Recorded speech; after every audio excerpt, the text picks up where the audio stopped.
Okay, this is Sam from TikTok. So there's a car for $7,000. I want to sell my car worth 12. Can you explain that?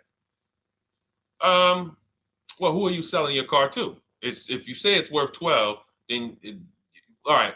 We only get offers to find out what our car is worth. We don't use algorithm sites because that's worthless.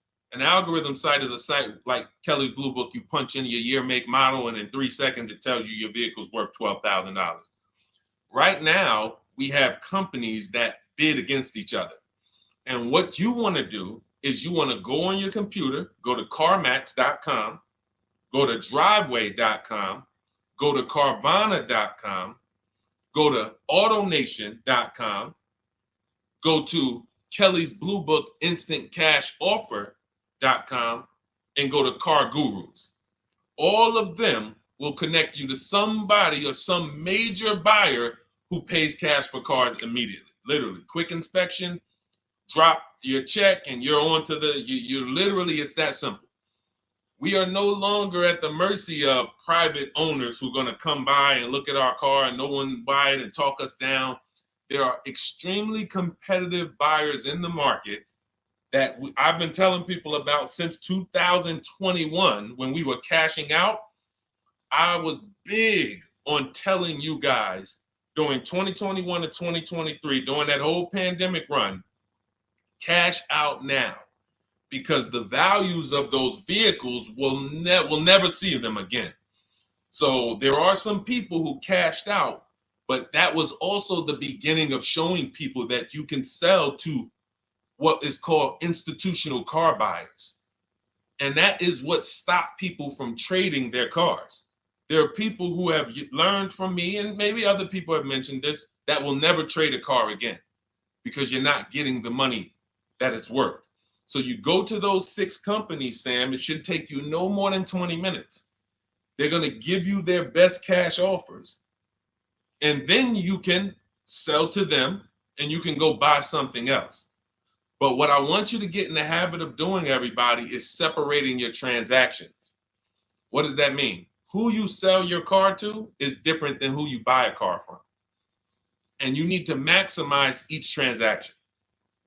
And you're never going to do that mixing all your transactions together, which is what most people do. They go into a dealer and they say, hey, I want to buy a car from you, and I want to trade my car into you, and I need a loan.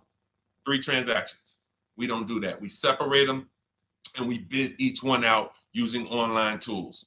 And that's how we get the prices we get. And that's how we pay less than everyone else. Okay. So the biggest thing, first thing, is go to those 6 websites: CarMax, Driveway, Carvana, KBB, Instant Cash Offer, AutoNation. And all of you who want to find out what your car is really worth, you go to these 6 websites, get your 6 offers, and then you'll find out what your car is really worth. We do not depend on any dealer to tell us what our car is worth at all. Okay?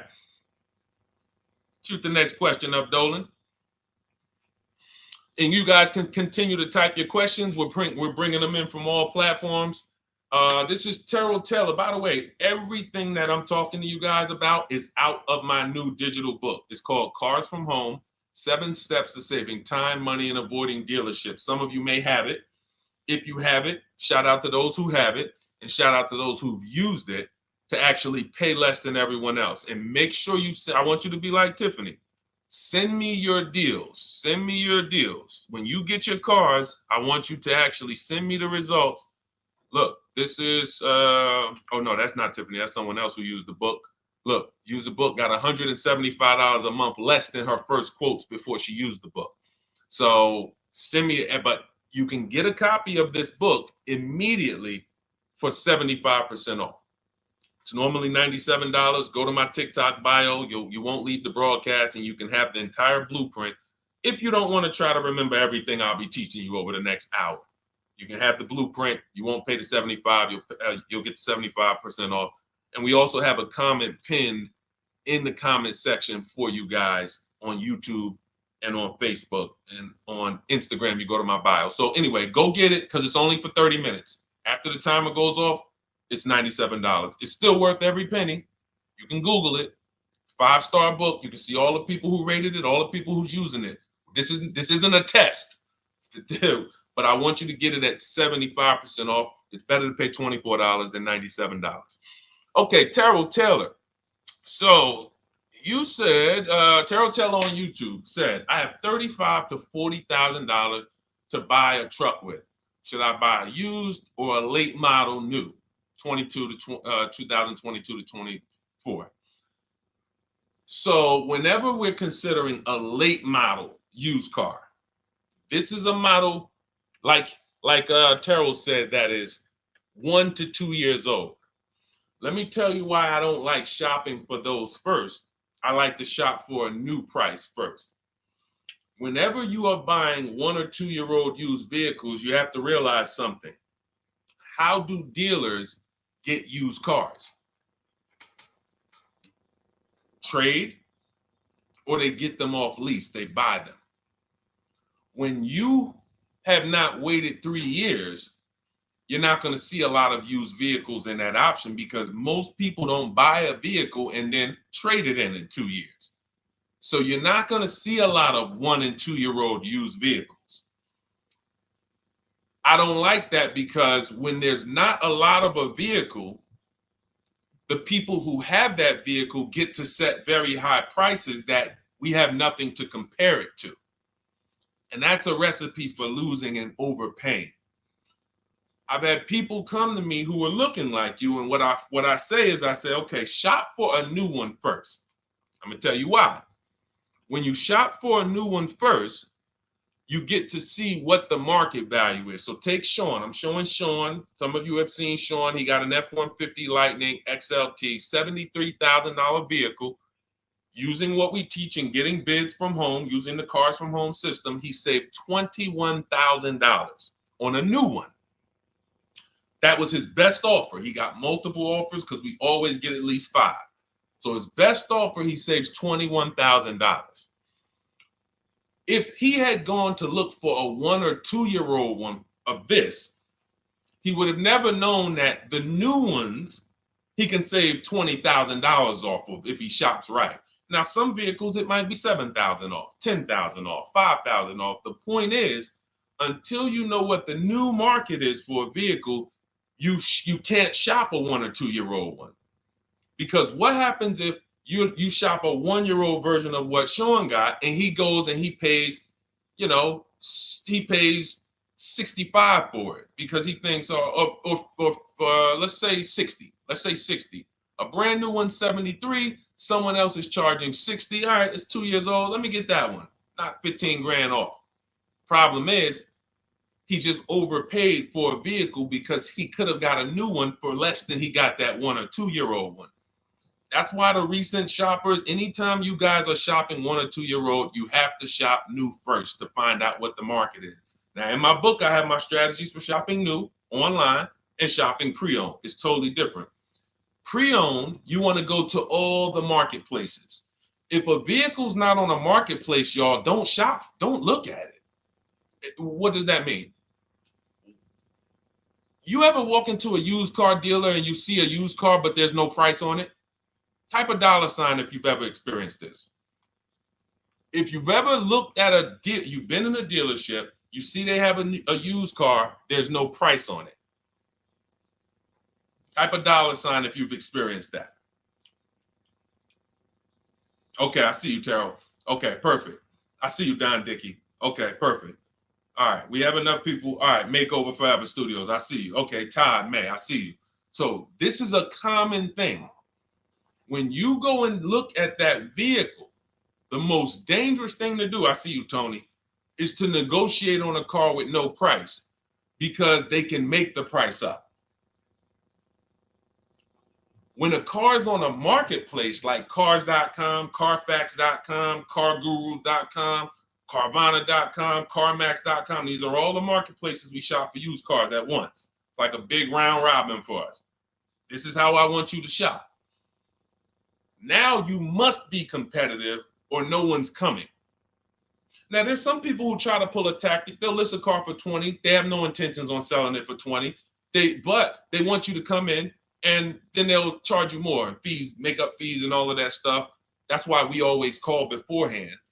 But we know the power is online. The competition is online.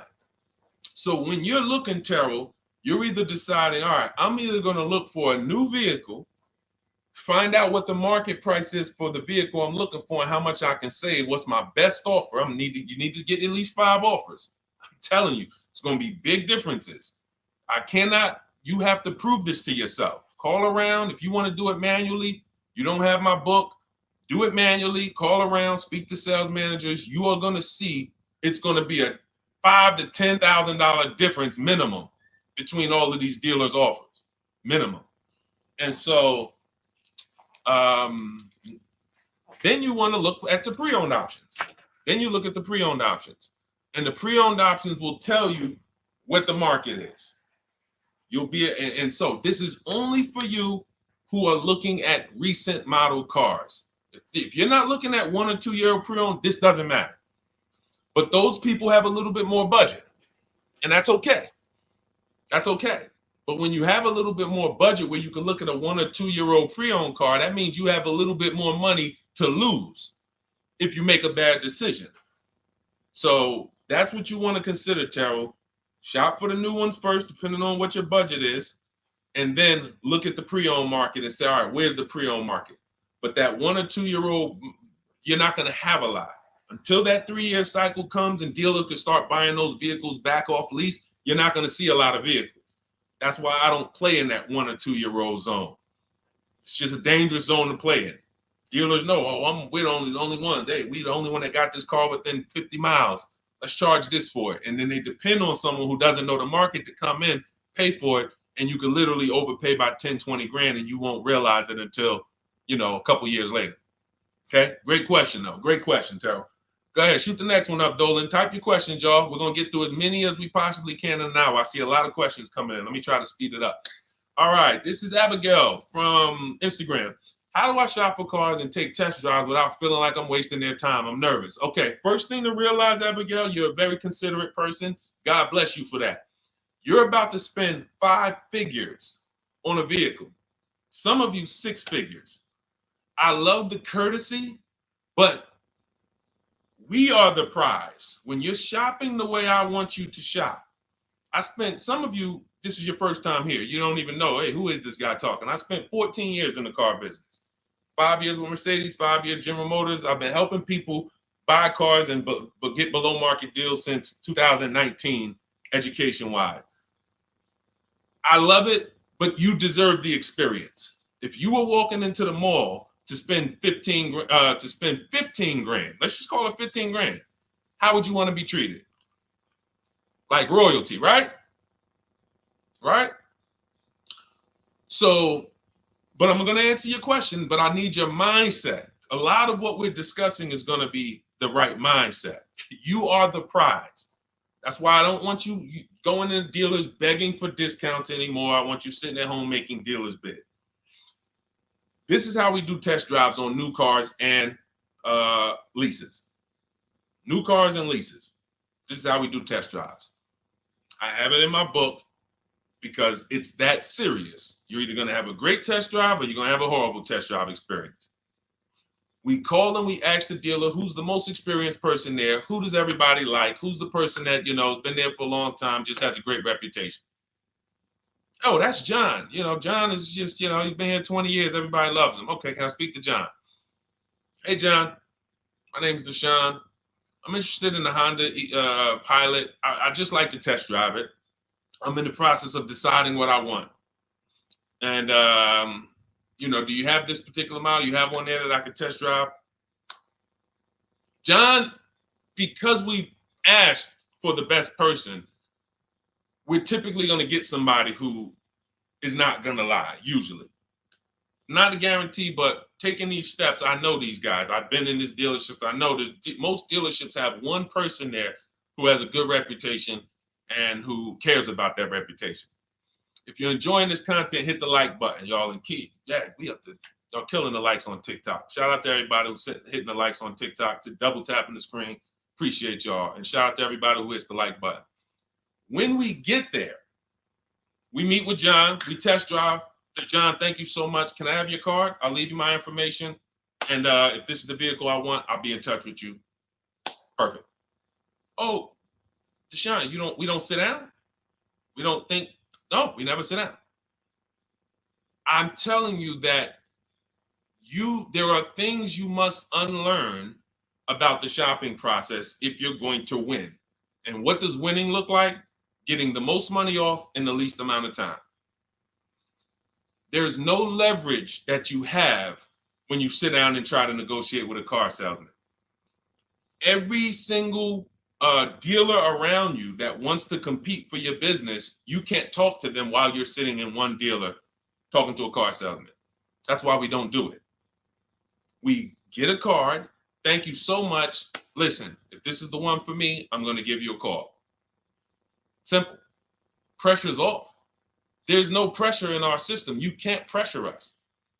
That's what I want you doing. New cars, leases, that's how you test drive. 20 minutes, you're in and out. And I'm a car salesman at heart because that would allow you to waste car salesman's time. I just wouldn't do it. I developed a system that when our people go get cars, look at Ansley. When our people go get cars, Ansley just got his lease, 1% lease, $58,000 Infinity. Look, started the process Saturday, accepted deal Monday, all by email. $58,000 car, he's paying $554 a month, no down payment. We have tons of these. None of these people spent, look at Jared, lease like a boss, $569 a month down to $520, Volkswagen Tiguan, no money out of pocket. Let's go to a purchase. Pierre, pre-owned car purchase, got his 2022 Mazda, got a 20% discount off the original MSRP. This is 30 minutes. We are not spending more than 30 minutes in dealerships. Who doesn't want to spend more time in dealerships? Type me if you're like Deshone. I don't want to be in dealerships that long. You thought you had to be in dealers to save the big money, right? You thought you had to be in dealers to save the big money.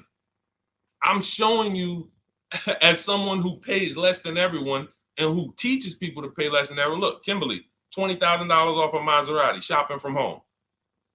Because when you can talk to more people at once, the discounts fly off.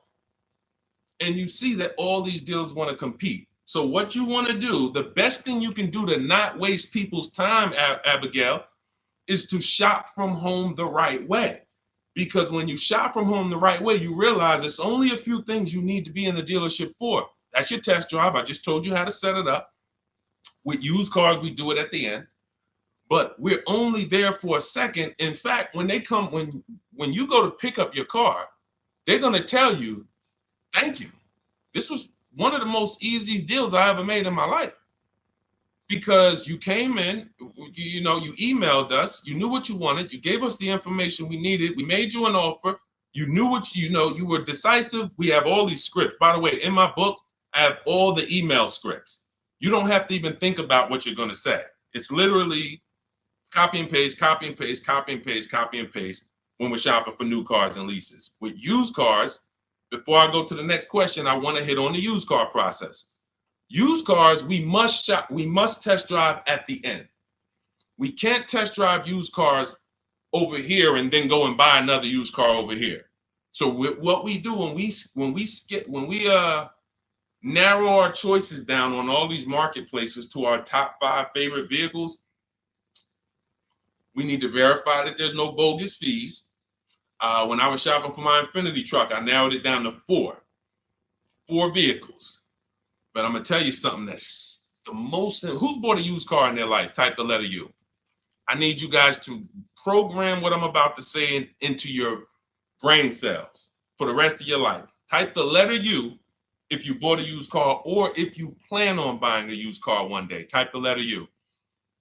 All right, I see you, Michael, Don Dickey, okay, Terrell, I see you, Blizzy, Tony, okay, Lori, I see you, Victoria. Anybody who plans on this, let me tell you how. Okay, let me tell you how. All right. See, when I'm about to reveal big stuff, I got to kind of see how I want to say it. The marketplaces that we go to look at used cars on, They're never going to tell us what a great price is. And I'm going to tell you why. The only thing that matters, let's say we're looking at 4 white Honda Accords. 4, they're all white. These are the cars we want. We've narrowed it down. We're looking at 4. They all got similar miles, and they're asking price is $20,000. The marketplace is going to tell you what they think a good deal is based on algorithms. Based on all the vehicles listed on the market, this is a good deal. This is a bad deal. Here's what matters. How much was the original price of each vehicle? Why is this the only important thing? Because if we're looking at 4 white Honda Accords, but one of them was $35,000 when it was new, one of them was $39,000 when it was new, has a sport package, some special technology. One was $31,000 when it was new, one was $29,000 when it was new. What's the best value? What's the best value? You see how we clearly just went from, wow, all of these vehicles look the same, similar price, similar asking price. But once we found out, wait a minute, this one right here was $38,000 new. This one here has the cameras in it all around and the self-driving package, and it has the same asking price, or it's maybe $1,000 more. This is what I call the true value discount. The true value discount. And let me tell you why the marketplaces will never tell you this.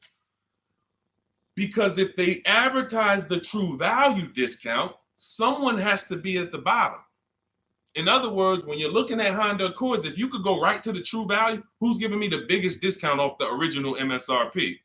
That means the car at the bottom, they might be giving you no discount off the MSRP. We saw that during the pandemic. It was people selling, who remembers people selling Toyota Camrys, 3-year-old Toyota Camrys, for the same price as they were when they were new? There was some deal, everyone wasn't. I know a couple dealers, I know a couple general managers who run dealerships who are ethical. And they said, look, I don't care what the market does. I can't sell a used vehicle for the same price it was when it was new. I'm not doing that. Because when that customer comes back in 3 years to deal with me, I'm going to have to help them again. And if I bury them in their car, then I'm not going to be able to help them. But there were plenty of people who was. The true value discount is all that matters, which means we have to know what the car was new. We have to find the Maroni label. We have to go on the Carfax. We have to go to where the window sticker is and get the original price. And then we'll clearly see, oh, that's the best used car. And no one else shops like that. No one else shops like that. If y'all get that, type dollar signs. If you get that, what I just said, type dollar signs. That is what is important, not what they tell you is a good deal. So going back to me, when I got my Infiniti truck, 4 vehicles, all in a similar price range, all white. They were between $1,800 difference from each other, similar miles. But once I found out that one was 46,000 new, one was 48,000 new, one was 52,000, and the one I ended up getting was 54,000. That separated it. The one that was 54,000 new, they were giving me a 42% discount asking price. These are things that help you cut through the mess, the smoke and mirrors of the car business. In order for you to win and pay less than everyone else, you have to cut through the smoke and mirrors. That's what I'm great at showing you because I was in the business. So these are the things that, again, if you say, Deshone, I need the whole blueprint. I need to give me the step-by-step. I'm leasing, used cars, high mileage, new cars. Give it to me step-by-step. That is my new digital book. It's called Cars from Home, 7 Steps to Saving Time, Money, and Avoiding Dealerships. It'll be in your inbox in literally 5 minutes, and you get yours for 75% off. Support yourself and support your family by getting your copy. Go to my YouTube comments. We have a link right there pinned for you guys. We have a link in the Facebook comments. Get your book for 75% off for the next 30 minutes. You'll see a timer on the page. Now, if you're on TikTok, click that picture of me and go to that link in my TikTok bio and click the one that says 75% off to activate the 75% off link. Get your book so that you never have to wonder about this. Now, we're going to continue, but I just know as we answer more questions, some of you are going to forget that. What we just went over in the last 10 minutes, this next question, you're going to forget all of that. All right? Now, Dennis Gamister from Instagram, on a lease agreement, does the deal use the MSRP or the discounted price? So when we're shopping for leases, this is what we do. We get all our offers this is how we construct our offers. If you've ever looked on these commercials and you saw, well, Deshone, when I look at leases, though, it seems like, one, they limit me on miles. And then I also see that they want a bunch of money up front. You are correct. But they only limit you on miles according to the miles you told them you were going to drive. They don't pick the miles for you. We select the miles. And what ends up happening is people will, because they typically don't know how to shop, they're negotiating. They'll say, all right, well, my payment's $400. That's my budget. I drive more than 10,000 miles a year, but I guess I'll just take the 10. Instead of paying $20 more to get 12, they'll take the 10, and then they'll say something like, if I go over, I'll just buy it. Horrible idea. Absolutely catastrophic idea.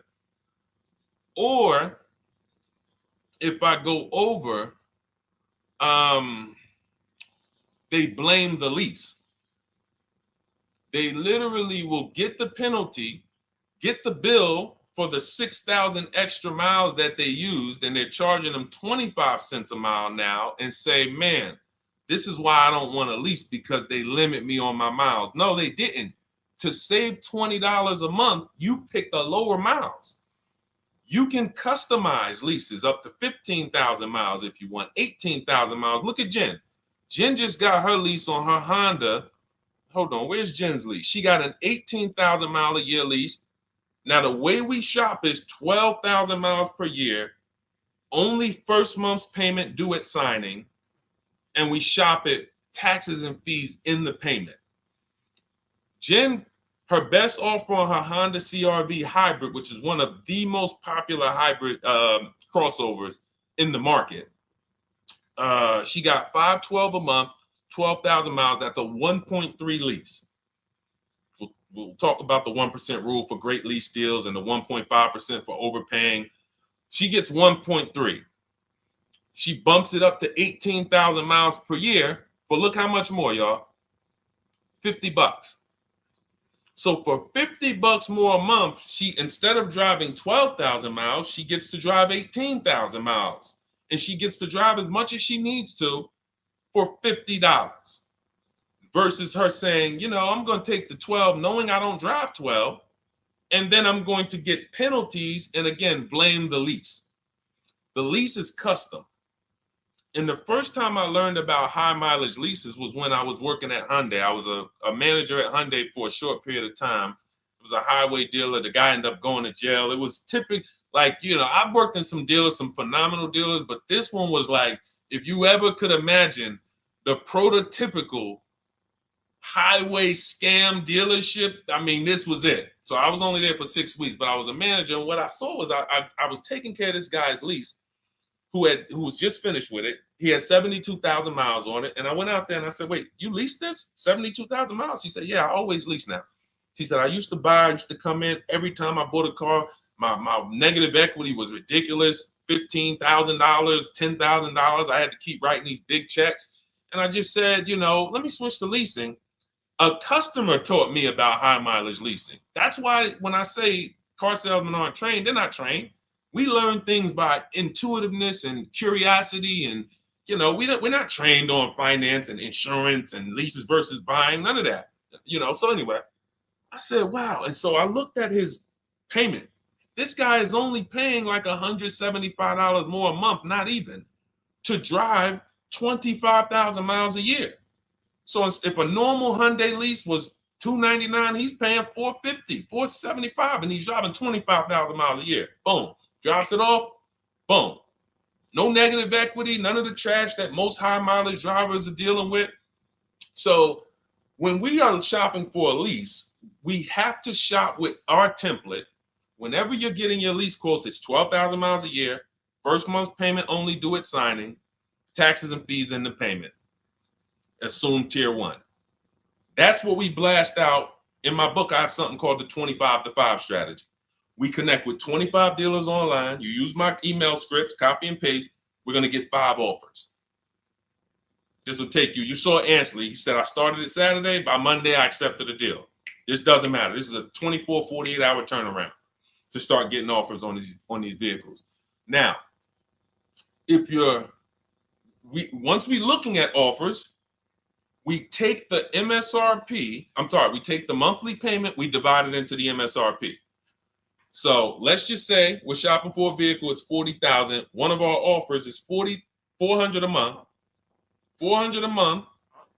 No money due at signing, just $400. We drive off. We divide that into the MSRP, not the selling price, the MSRP.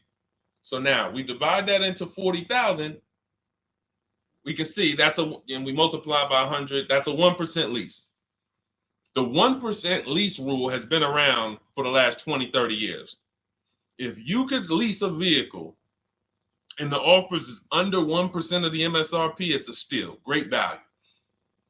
Because a $40,000 vehicle with no money down to buy would cost probably $800 a month on a 5-year loan. So it's incredible value. It's a steal. You don't have to worry, am I overpaying? Nowhere near. You're still in the vehicle. And we have some people who shop from home using the car. If you're Deshone, do those deals really exist? If you're on YouTube or Facebook, you can see right now, look, Greg got a 1% lease on his Kia EV6 Win, $527 a month, $56,000 vehicle. Look, Zafrina, $579 a month, $65,000 vehicle. Ansley, you saw Ansley's Infinity. Rosalie's Infinity truck. Right here. Look, it's paying $592 a month, $59,000 vehicle. 1% lease deals are out here when you know how to shop. Now, that's a steal. That doesn't mean that's the best. That doesn't mean, if I can't get a 1% deal. In order to get a 1% deal, you have to not just shop. You need major support from the manufacturer. The lease program has to be good. The rebates have to be good. The residual value have to be good. The money factor, which is the interest rate, have to be good. There's a lease program that no dealer can control. So when we get these offers, that's how we're judging them. Divide the monthly payment into the MSRP. In my book, I have a calculator that I created where we put all our offers into it, and then it spits out what we call counter offers. So we get 5 offers, 7 offers. We put them all into this calculator I created.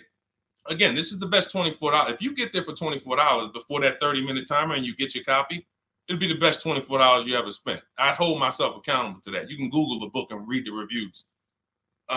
There's software that we created that that's how you're judging your leases. You're looking and you're comparing to the 1% rule.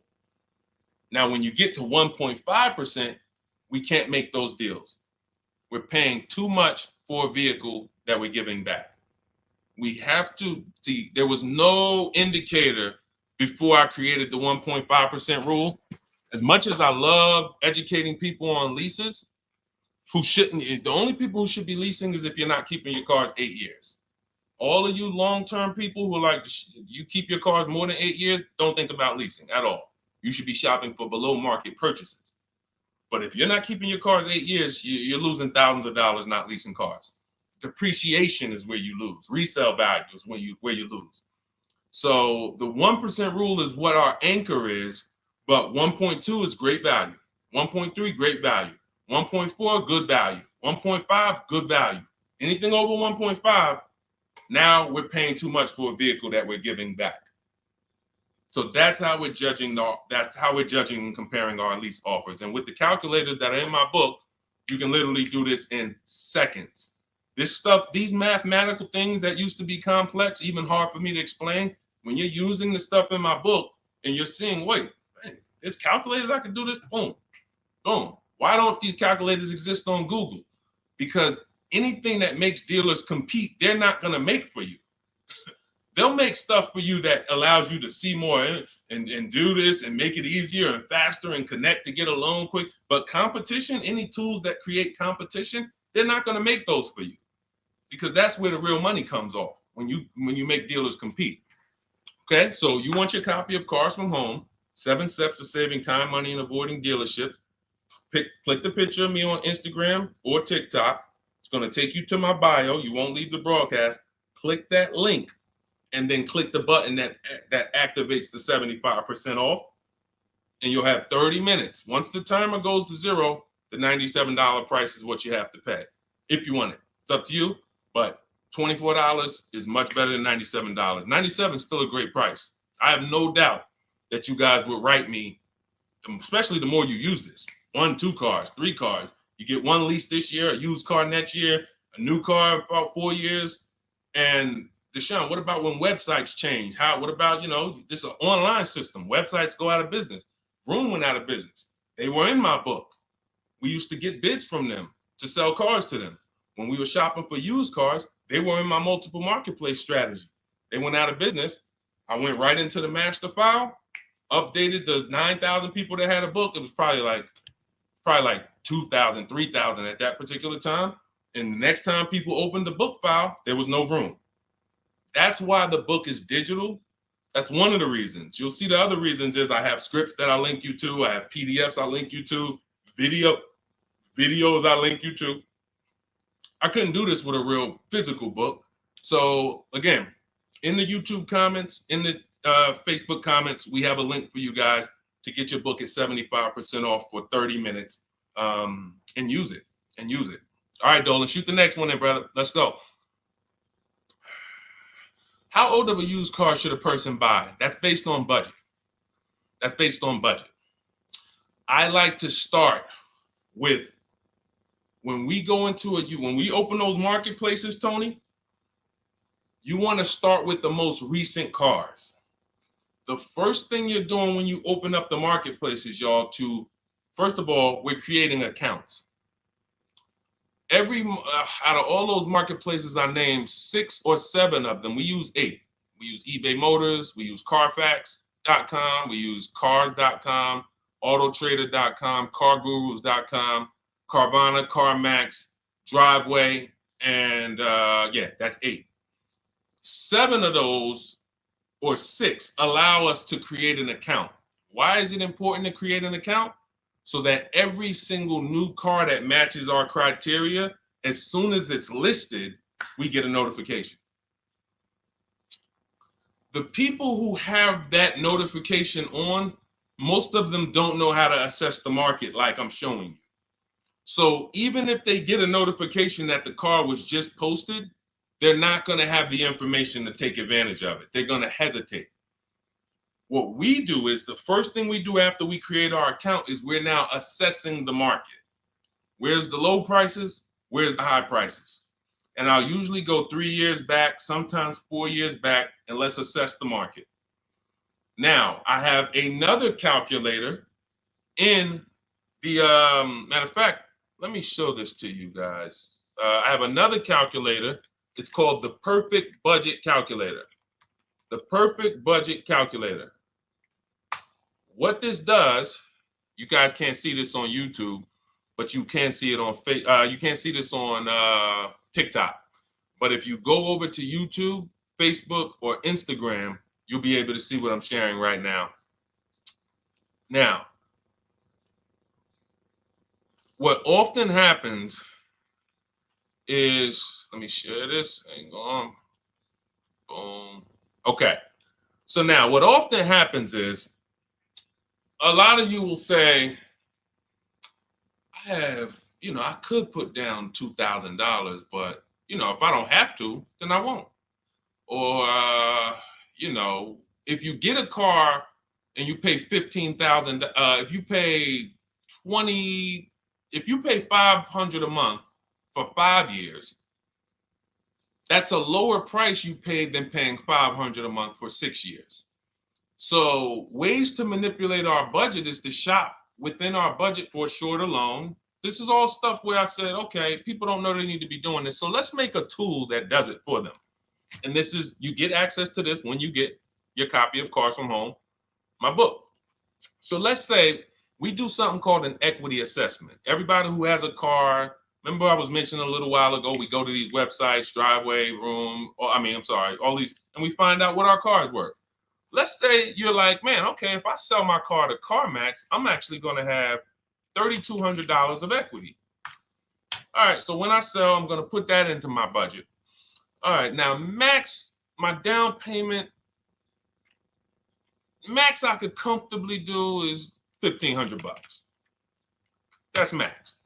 Now, we use the average interest rate, and in my book, I give you a link to see what the average interest rate is at the particular time you're going to be shopping. Let's just say it's 6.9. Now, we enter a comfortable monthly payment. Let's say you're like, all right, I don't want to go any more than $425 a month for 6 years. That's my max. You enter your state so we can pull the taxes and we can pull the fees. New Jersey, calculate budget goals. Now it's going to ask you a comfortable monthly payment on a 5-year loan.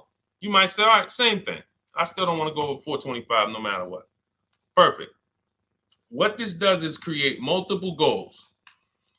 And it creates multiple goals. It creates a starting point. Now, if you find a car at this price, $18,776 or less, you can do a 5-year loan, use none of your equity, so this will go in your bank, and use none of your down payment. Now, next goal may be, okay, $22,000 or less. 6-year loan, no equity, no down payment. So the first two goals are no money down goals. If I find a car anywhere in these price ranges, I can do these deals, no money down. Now, this is one where I use my equity, but no down payment. Goal number 4, I use my equity for a 6-year loan, no down payment. Now, goal number 5.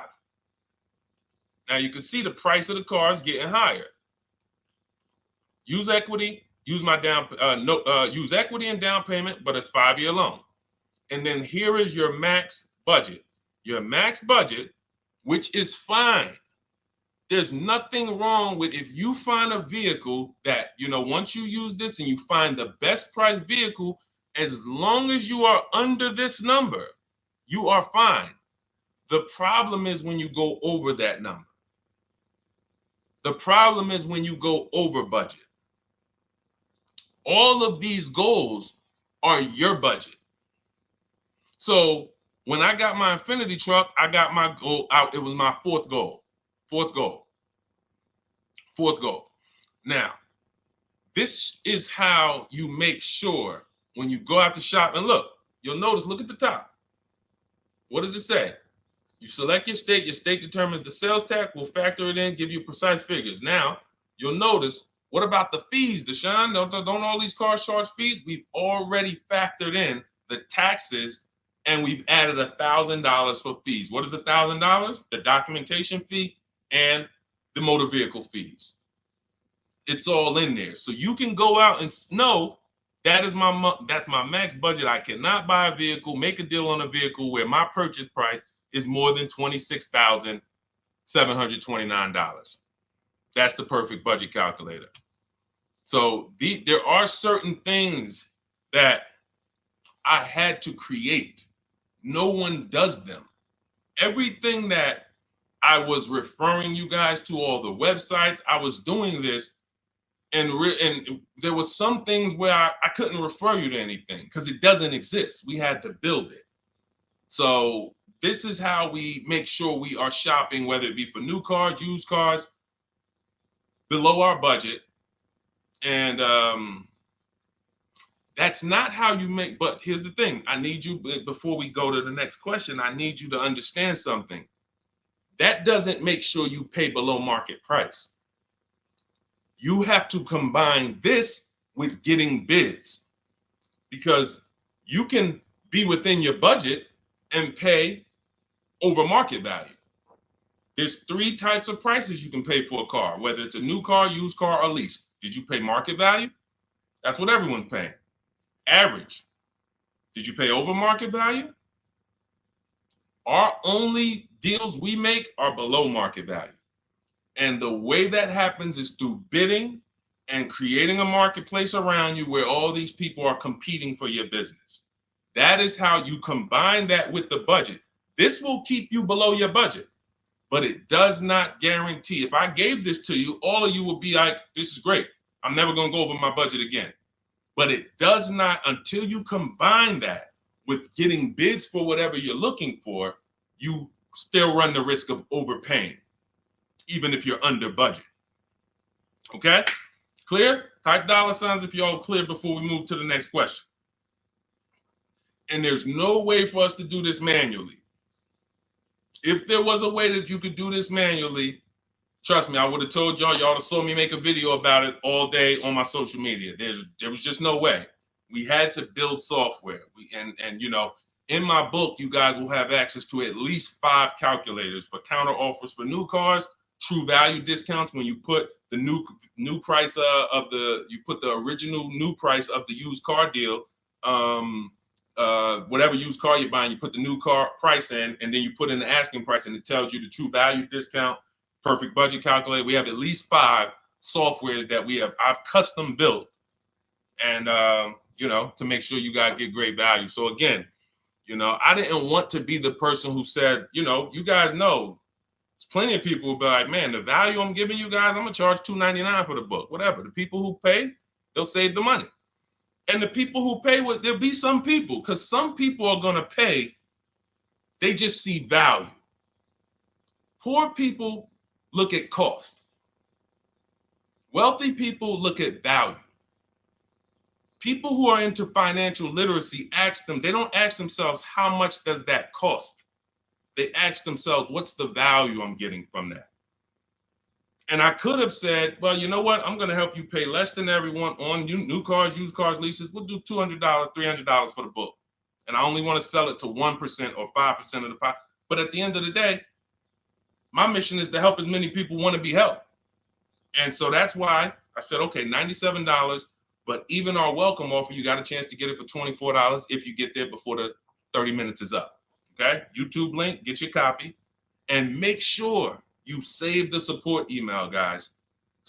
If you see it scrolling across the screen.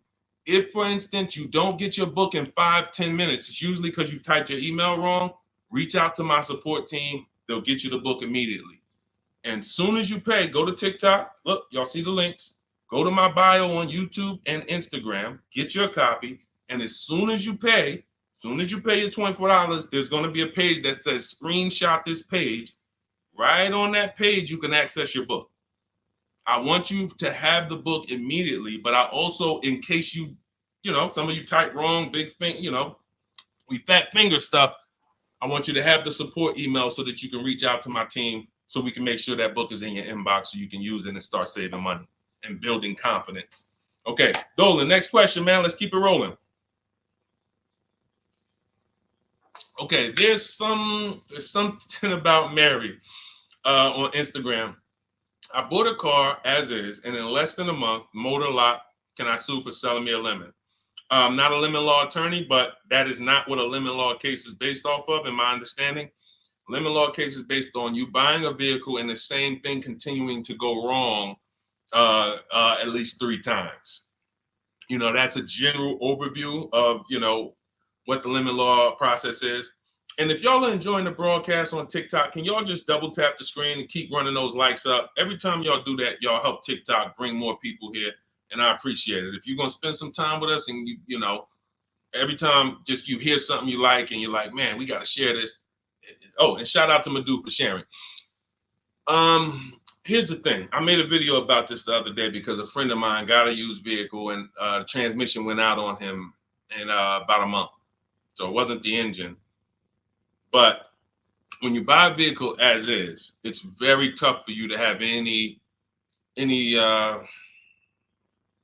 recourse, anything that you can do, because you're signing a contract that specifically says as is. It's very tough. What I would do if I was you, because the damage is done. I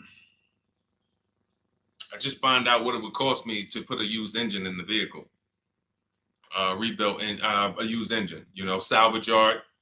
You need to, and especially if you're buying cars that you're paying cash and you're buying as is cars. These are probably cars that are under 10 grand, 12 grand. You need a mechanic.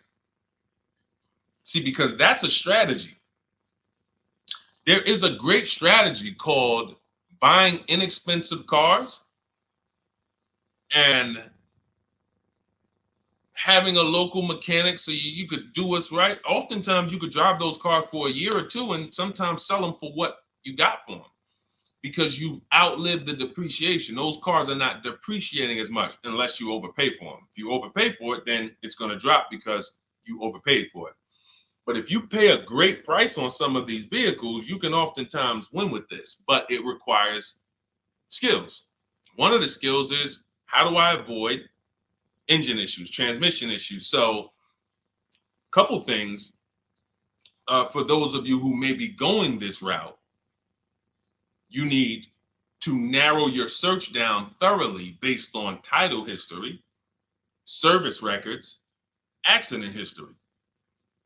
That oftentimes you'll see, if I typed in right now 2018 Subaru Outback longevity.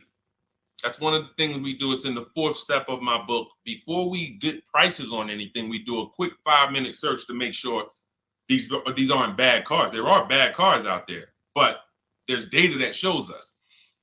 If I type that in, it'll tell, okay, these vehicles are known for lasting 100,000 to 300,000 miles, depending on how they're maintained. That means you could have a quality vehicle, but if it wasn't maintained correctly by the first owner or owners, it's going to break down. The life cycle is cut short. These are preventable mistakes by simply checking Google. Now, we narrow these things down based on title history, service records, accident history. Once we do that, I don't mind buying a 10-year-old. I bought a car that was it's my around the city car. I drive it probably 200 miles a month. I bought it from a owner in South Orange. He was a 98-year-old man. He's had it for 10 years and he knew everything about it. He leased it for 3 years, then he bought it. So he's really had the car for its entire life cycle. That's what you want because you're able to look and see the service records. I don't mind. We have to take the risk off of ourselves, and the risk off of ourselves with used cars to prevent ourselves from buying these used cars that are breaking down on people and they're always in the shop and, you know, they're dying on the road and you got to keep the tow truck on speed dial. It's simply a matter of checking to see the reliability records of the car, which is easily accessible on Google, the way I just said, and then making sure the one we get was actually maintained correctly. And that's going to give us the best chance of having a great experience. These are the steps we must take. But in your particular case, there's probably, I don't think you have a case. You can certainly reach out to a lemon law attorney. I don't think you have a case at all. I think because it's buyer beware with cars. It's buyer beware. That means it's on you. If something goes wrong, it's on you. And so what I would do is I would find a local mechanic that I trust, that everyone loves in the neighborhood, and I've been there for 10 years, 20 years. And I would say, listen, can you find out what it would cost me to put another engine in this vehicle? My father did this on his GMC Envoy about 6 years ago. It was a 2008 Envoy. The engine went out on him. He put a new engine in the vehicle. One of the best $2,000 he ever spent, $2,000 or $2,500, whatever it cost him. They put a new engine in that vehicle. He still has it. He's about to sell it for about $4,000. He's had that vehicle from 2013. Think about that. A lot of people, engine goes out, they sell the car. It's worthless now, so they take the loss. Meanwhile, man, let me come up with $2,500, and I still got no car payment for the next 6 years. We don't need to be so quick to go replace our cars. If we follow these strategies, we can actually, I love to see more people doing that. Just go fix the car. But don't go to the dealership to fix it when they tell you, hey, the engine's gonna cost $10,000. And what does the dealership say, y'all? When you have these major issues and the dealership tells you the transmission is $7,000 and a new engine is $10,000, what's their suggestion? What's their suggestion when they tell you that? Because they already know you're gonna be like, yo, what the heck? I can't pay all of that. What's their suggestion?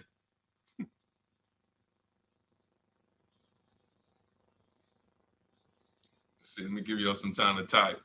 I just want y'all to know, like, this is how the system works. So I know somebody. Look, thank you, J. June. Trade it in. Thank you. You see how we can? Oh, look, N.Y. Anderson, buy a new one. So what they do is, exactly, Victoria, they're gonna suggest a new vehicle. So if we know, now watch this. As your vehicle is worthless, you don't have any opportunity to put it on a competitive market to see, well, how much would somebody pay for that? They've already assessed the value and they want to structure your deal, have you take that major loss for that engine. They're going to put the engine in for a lot less than that and they're going to resell it. And now they sold you another car. When you could have just literally went to a mechanic, got a rebuilt or got a used engine, put in that vehicle, cost you $2,500, maybe $2,000, and literally you're on the road for another couple years with no car payment, keeping money in your household versus now I'm in another $400 a month payment. Okay? This is what it's about. And if you're like Deshone, well, I don't want to keep a car that long. We talked about you earlier. You shouldn't be buying cars. Because the keepers on here who keep cars 8 years, 10 years, who has a car they've had in their driveway for more than 8 years? Type the number of years.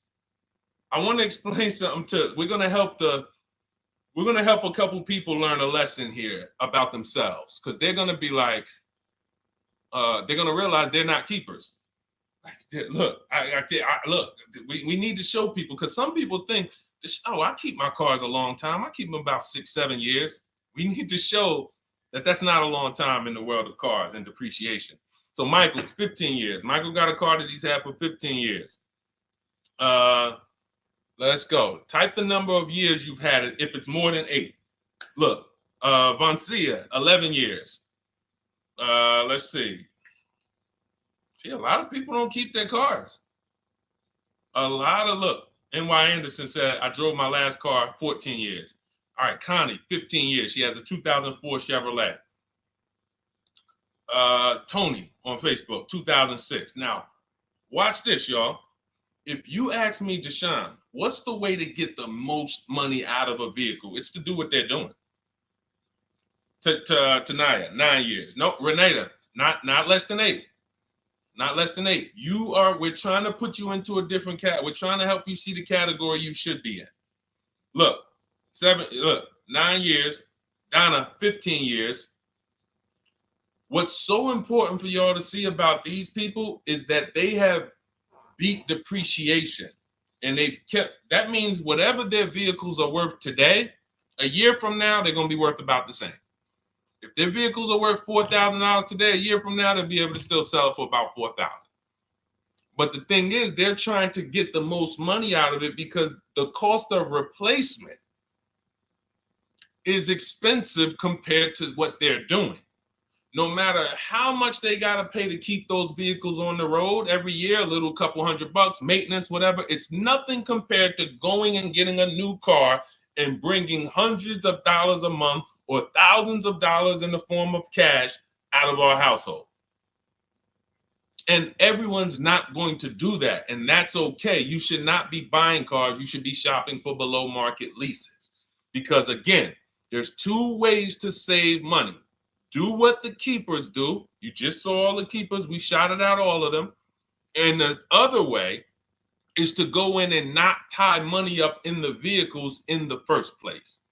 When you look at somebody like Danielle, she's driving a $44,000 Audi, 2024 Audi A3.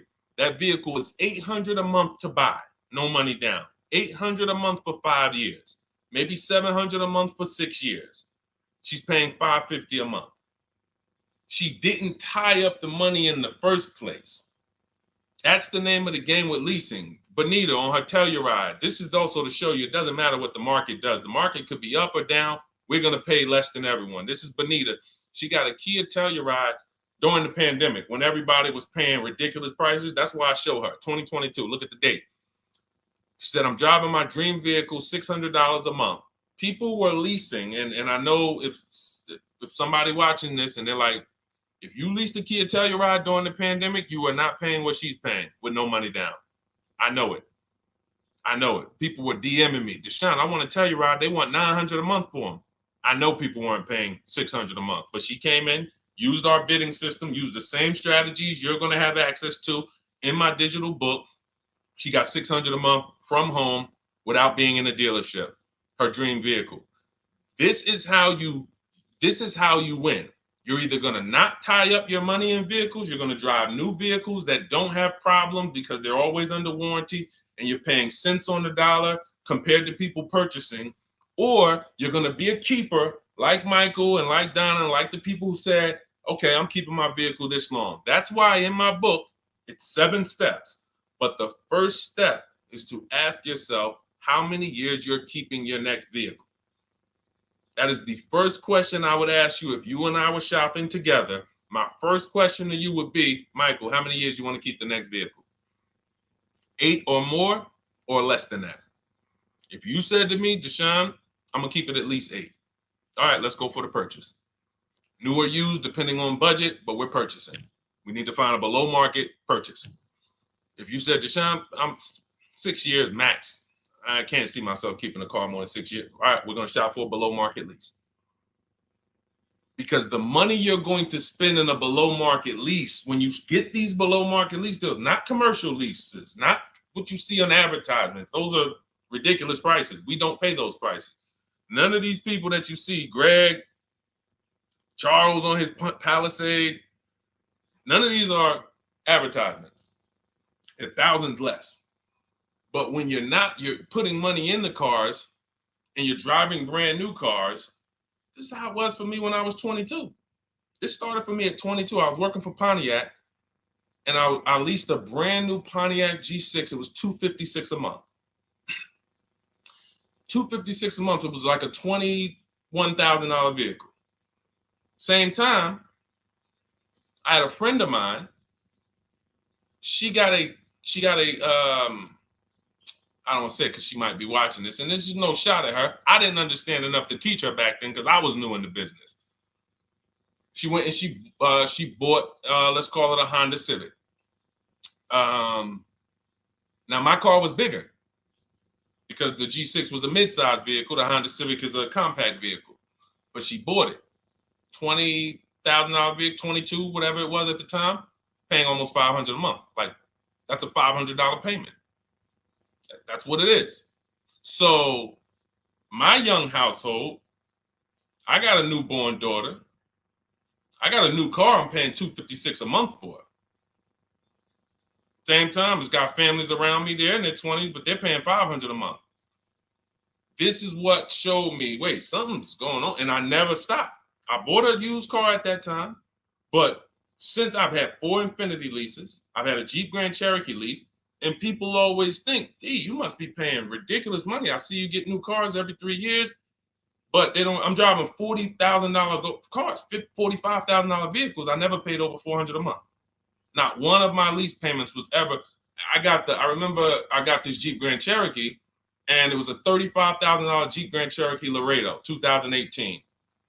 When I got my offers, the best offer was $330 a month. 12,000 miles per year. And that's what I was driving. If I was driving 15, I would have bumped it up to 15,000 miles per year.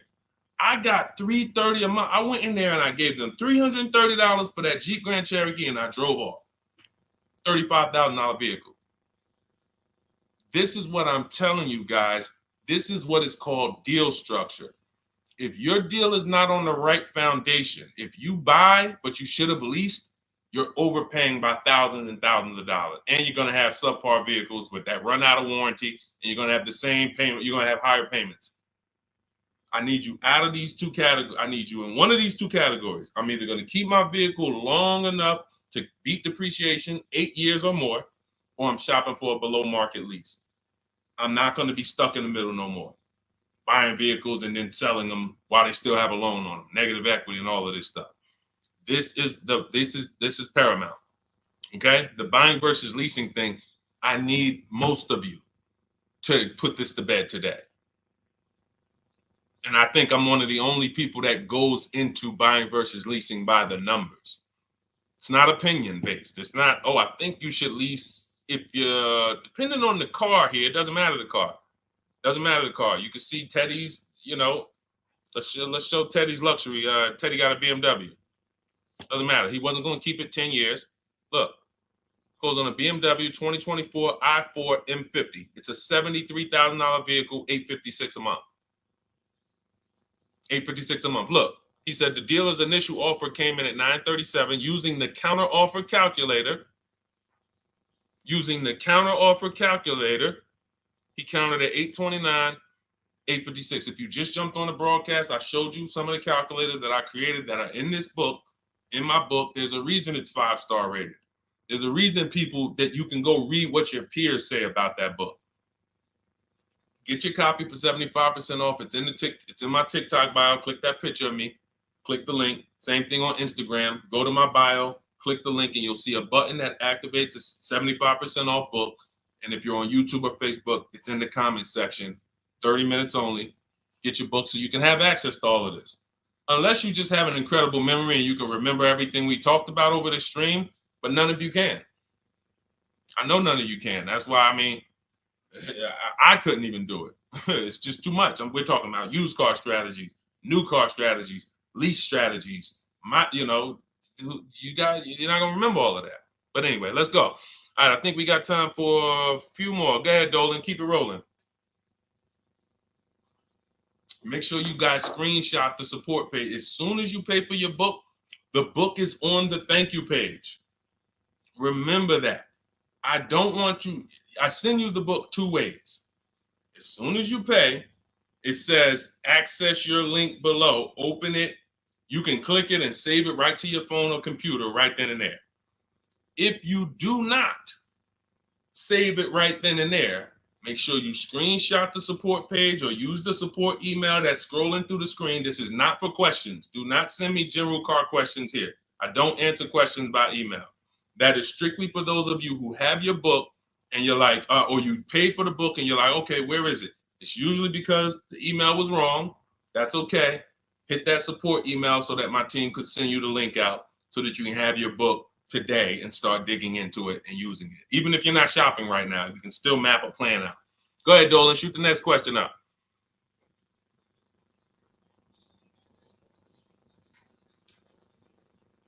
All right, this is Victoria from TikTok. Any tips for how I can get the highest trade-in value for my existing vehicle? Of course, bids. First of all, you just said a curse word. You may not know, but we don't use that T word here because you're never going to get anything. You're not going to get a max value for anything traded. We are fortunate that we have the opportunity to get bids from cash buyers in the market. And I'm not talking about cash buyers like Facebook Marketplace where a person, it's one of your neighbors from your town coming to look at your car. I'm talking about institutional cash buyers. People who cut a check instantly and, they do an inspection.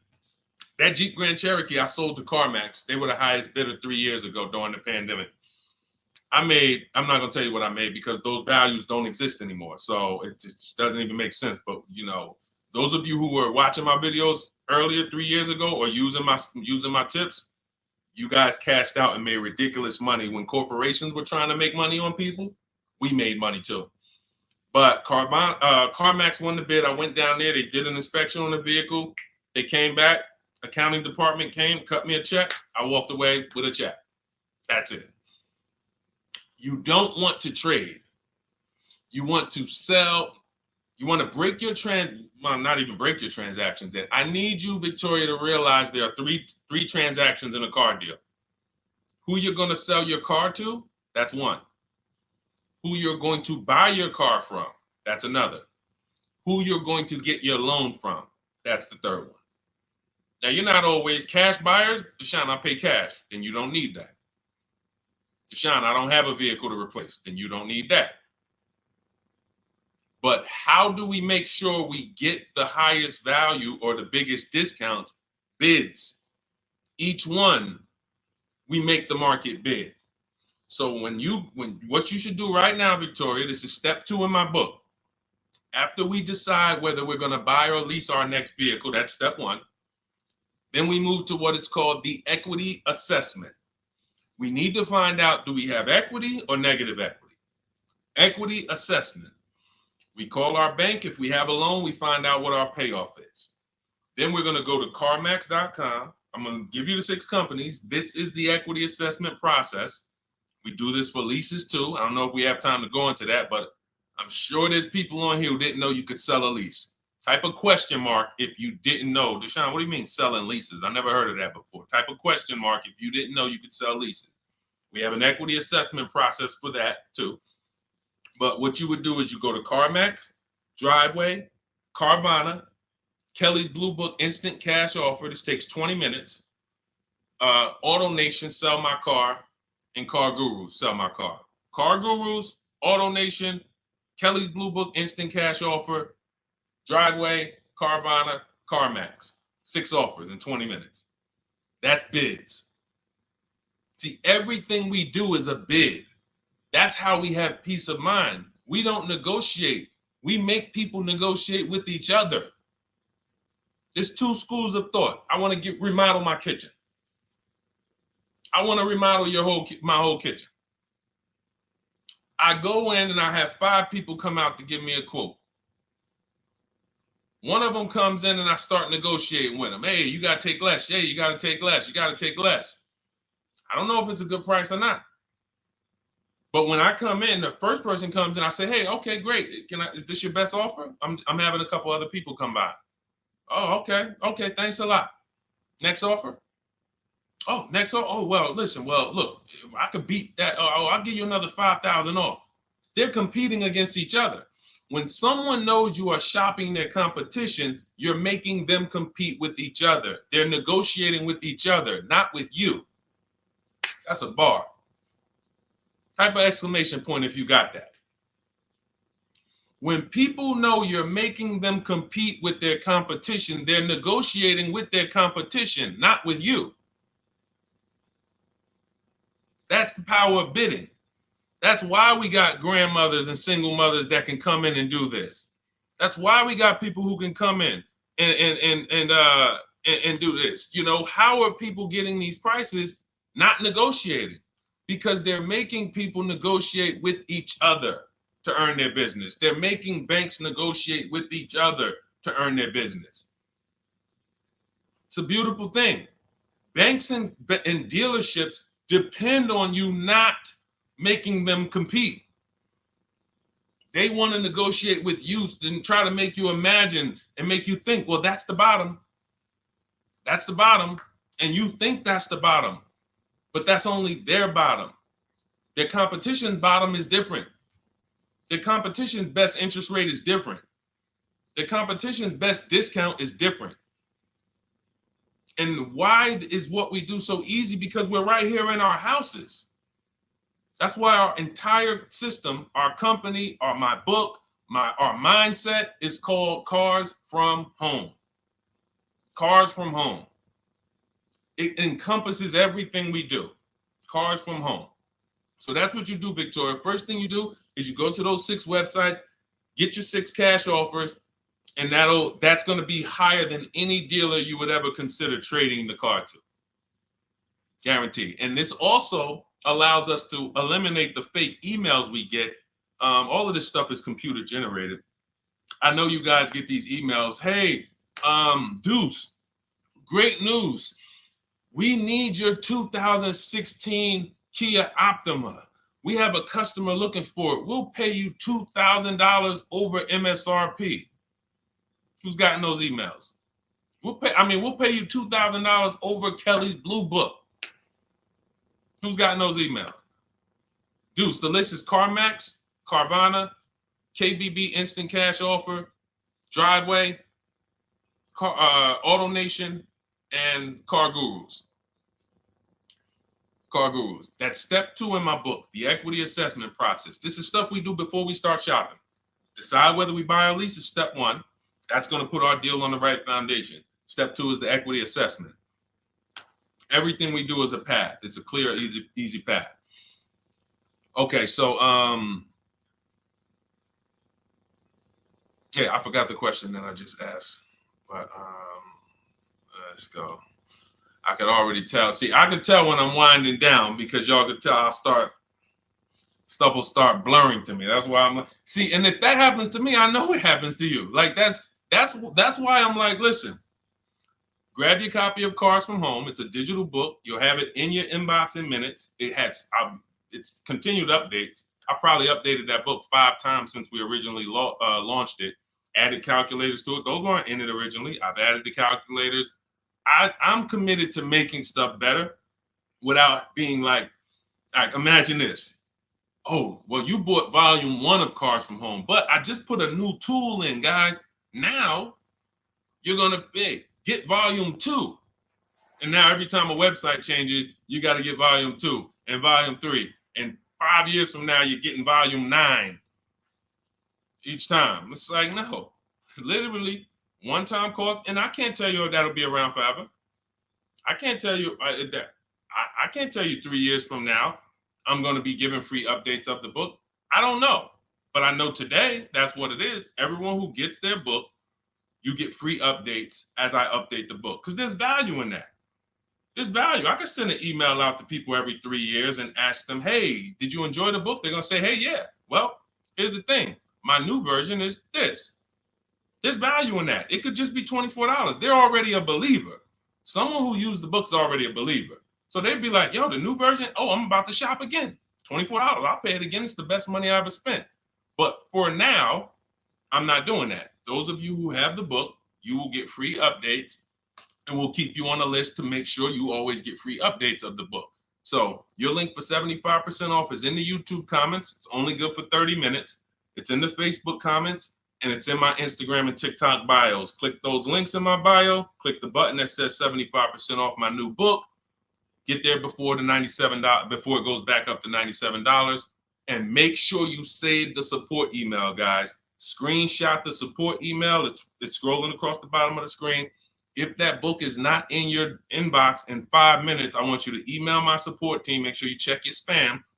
And I also want you to, as soon as you purchase, you'll see, I say, hey, access your book below. So there's a link where you can click, open it up, get your book immediately if you want to download it, but I also email you a copy. But make sure you save the support email just in case. And again, that email is not for questions. Okay, it's not for car shopping questions, nothing like that. That's only to make sure you get your book. Okay, so great. Listen, great job. We've been on here about 1 hour and 20 minutes. Great questions. You guys know I like to go into detail in these questions. I would love to be able to get through 100 questions in 1.5 hours, but that's just not the way it works. We're not talking about buying, $100 items here. If we were talking about house buying, we'd have to go into detail. These are major items. This is the most expensive item y'all are going to buy behind your house. Think about that. And think about how many people are there to protect you when you buy a house. Think about how many people have licenses. See how that question got asked earlier? Can they sue if it was a house and they did you wrong? Sure. You can go before the real estate commission. People can lose their license. People can lose their ability to practice real estate. If they did something unethical, you can bring them before a court and a judge, and you can have recourse. You can get, justice. Cars, you got nobody. No one's licensed. The person who's helping you buy your car that you're sitting there negotiating with, which I want you to stop, they might have just got that job. And they didn't get that job because they're a finance expert and they're someone who understands how to help you, because they're not going to ever make you compete against. They're never going to put you in a position where you can make them compete. They'll say, hey, let's negotiate. But here's the thing. That person just got a job because, you know how many people walked in a dealership with a good smile and a good personality? 2 weeks later, they're selling cars. These are the people that are helping you. They're not licensed. They didn't go through school. They didn't go through ethics training. They didn't go through any of this stuff that realtors and brokers have to go through to help you buy houses. So when you get your car, it is on you. That's why you want me working with you. You want my blueprint. You're not by yourself. You're watching my videos. Once you get my book, you can stop watching my social media videos. I don't want you watching my social media videos if you have my book. It's just going to confuse you, because what my social media videos do is warn you what not to do. That's what my social media videos do. Don't do this. The worst thing you could do is this. The worst thing you could do is this. Don't do this. My book is teaching you what to do. It's telling you what to do. It's not an education book. It's a do this first. Step 1, do this, do this, do this. Step 7, hey, congratulations, we're taking delivery. We're not focused on that. So once you get my book, you don't have to watch my social media videos ever again. And I want to say that because a lot of people will get the book and still be watching them and trying to piece it together. You got my blueprint. You don't need those videos anymore. Okay? So always a pleasure, y'all. God bless you. To those of you who have your book, make sure you email me when you pick up your cars, send me all the details. Deshone, check this out. This is what I got. This is what I paid, so that we can bring you guys into the stream and continue to tell everybody about you. So about the results. All right. God bless y'all. I will see y'all on the next stream. Always a pleasure.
All right, hang on. Welcome to Car Shopping Questions and Answers. We are going to be going deep on all your car shopping questions. No question is off limits. And if you don't know me, my name is Deshone the Auto Advisor. We're already up and running on TikTok. We got our first couple questions about to come in, but I need to get back on Facebook because we have to start Facebook, YouTube, and Instagram at the same time, or it's not going to work. So let me it's all good. Stay right there. And I want you guys to start typing your questions. We'll be here for a powerful hour, and I'm just going to go through as many questions as I can in an hour. And we're going to be talking inside stuff. I don't hold back. Some of you know who've been on the stream with me. I do not hold back when it comes to questions and what we do here. So let's just go on Facebook. All right. Hang on. Let me throw the link up. Perfect. Yeah. All right. Okay. We're good to go. Dolan, you can bring the first question in. And let me give a new. Welcome, Facebook. We're on 4 platforms right now going live for car shopping questions and answers. Type your questions in below, and we're going to make sure we get to them. All right. It's not easy getting 4 platforms live at the same time. And we have 2 TikTok channels that we're live on at the same time. So everything we'll be talking about is out of my new digital book, Cars from Home, 7 Steps to Saving Time, Money, and Avoiding Dealerships. I have a special link for you to get a copy at 75% off in my TikTok bio, in my Instagram bio, or in the YouTube or Facebook comments for the next 30 minutes. Let's rock and roll. All right.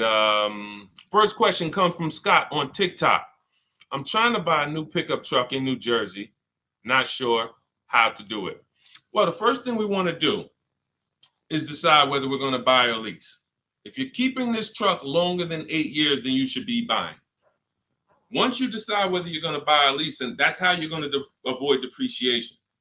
Like you could save a ton of money on this truck, but if you trade that truck in 3 years, 4 years, you're going to lose a lot and you're going to just be buried because you're losing too much over the first 5 to 7 years of the truck's life cycle.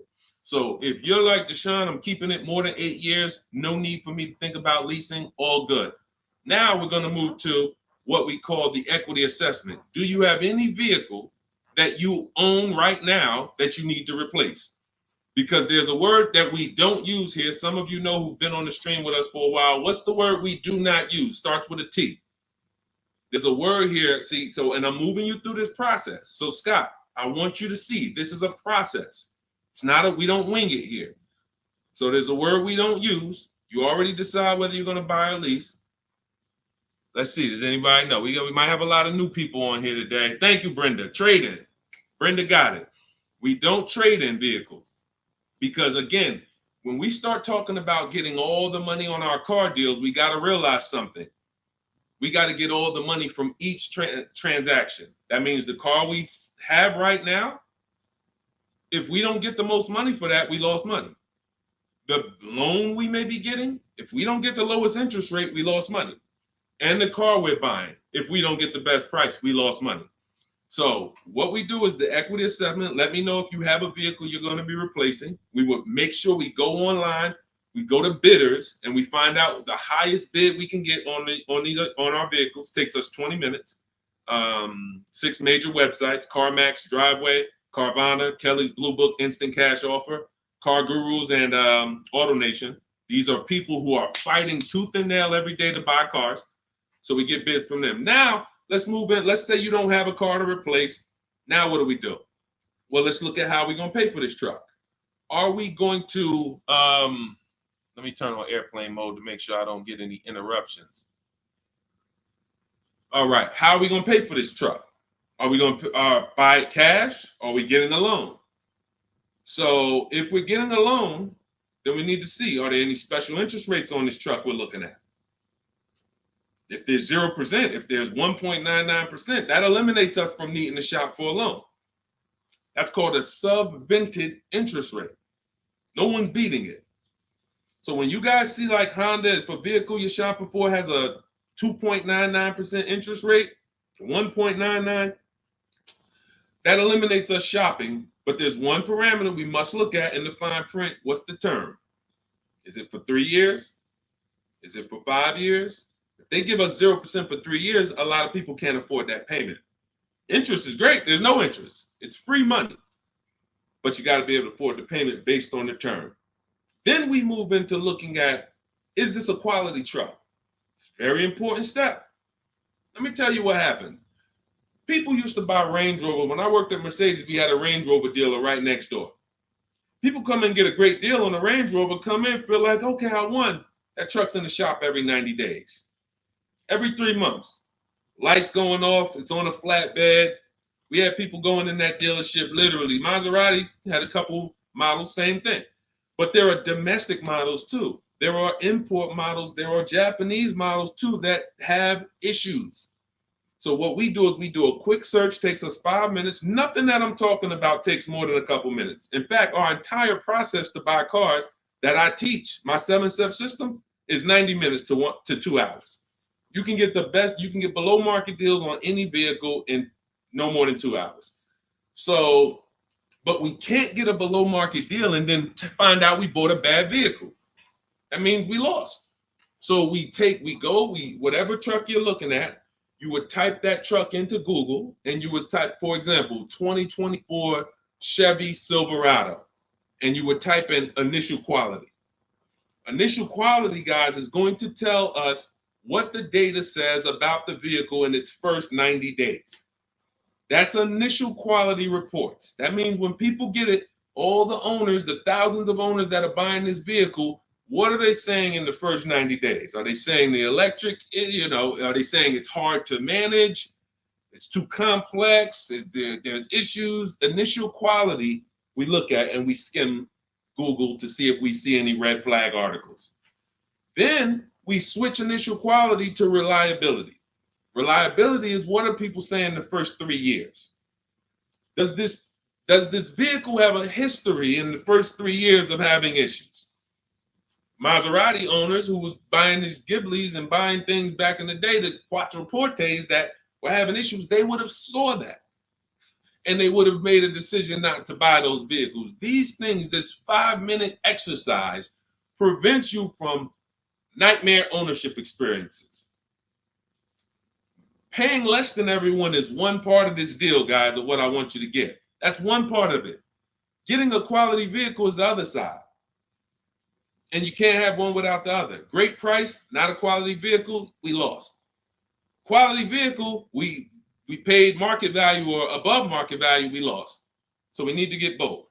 So then once we find out, okay, the vehicle I'm looking for, it has great marks, there's no red flags, now we move into getting offers. And very simple, we get offers right from home. That's why everything I teach is called Cars from Home. Cars from Home. It's a mindset and it's also a process. We sit down here and we contact dealers online. I have something in my book called the 25 to 5 strategy. That means we're connecting with 25 dealers in 20 minutes and we're going to get 5 offers.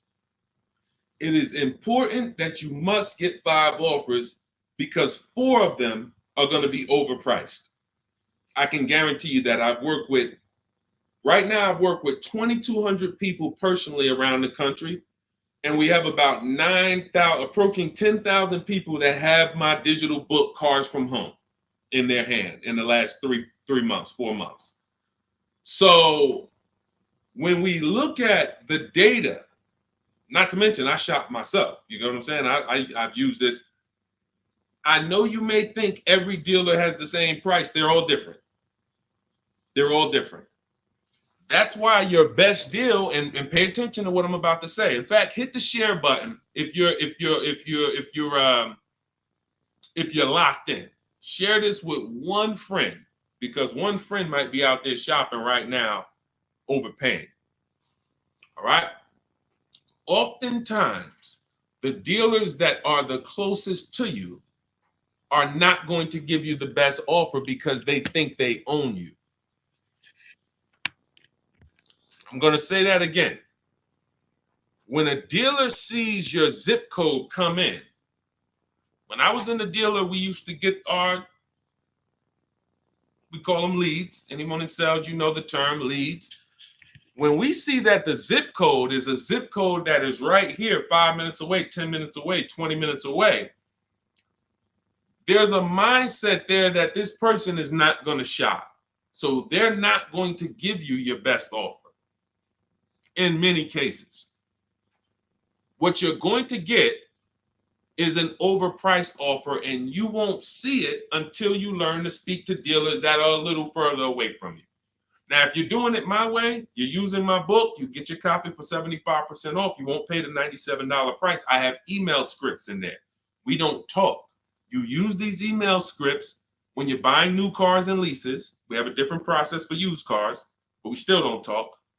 You have to, and what's happening is you're going to see that sometimes the offers that come from 45 minutes away, an hour away, are your best offer because they're trying to take business from their competition.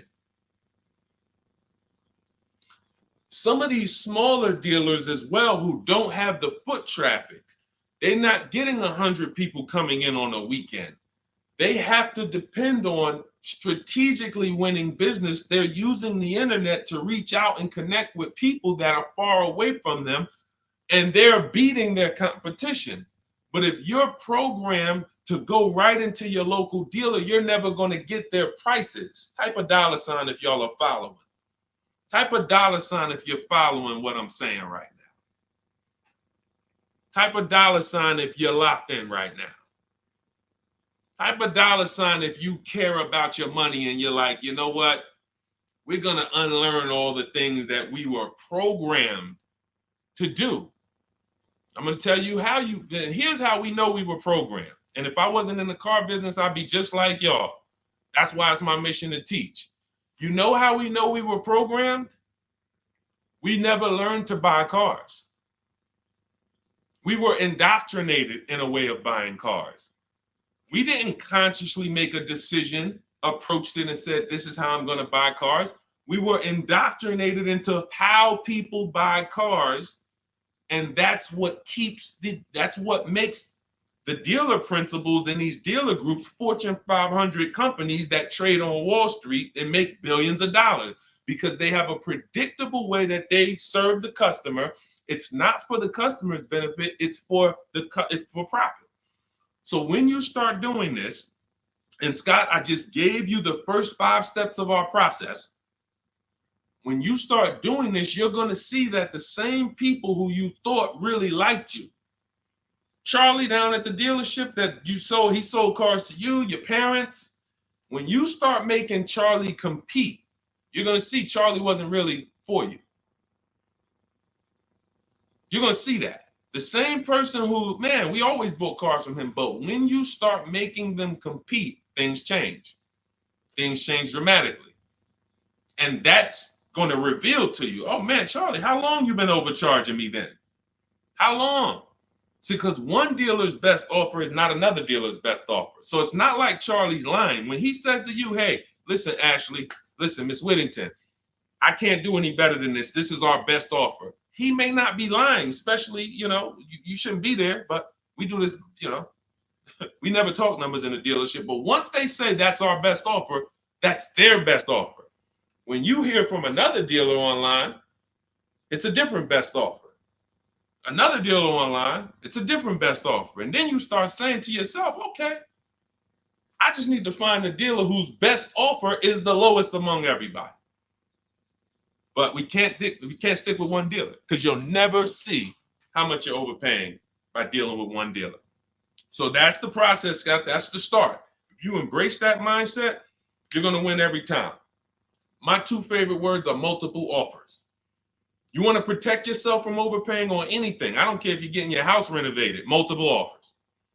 Those of you who's not a good negotiator. Before we go to the next question, because I see we got a lot more questions coming in, keep typing them, and Dolan's going to pull in the next one. Before we go to the next question, who's not a good negotiator? Type me.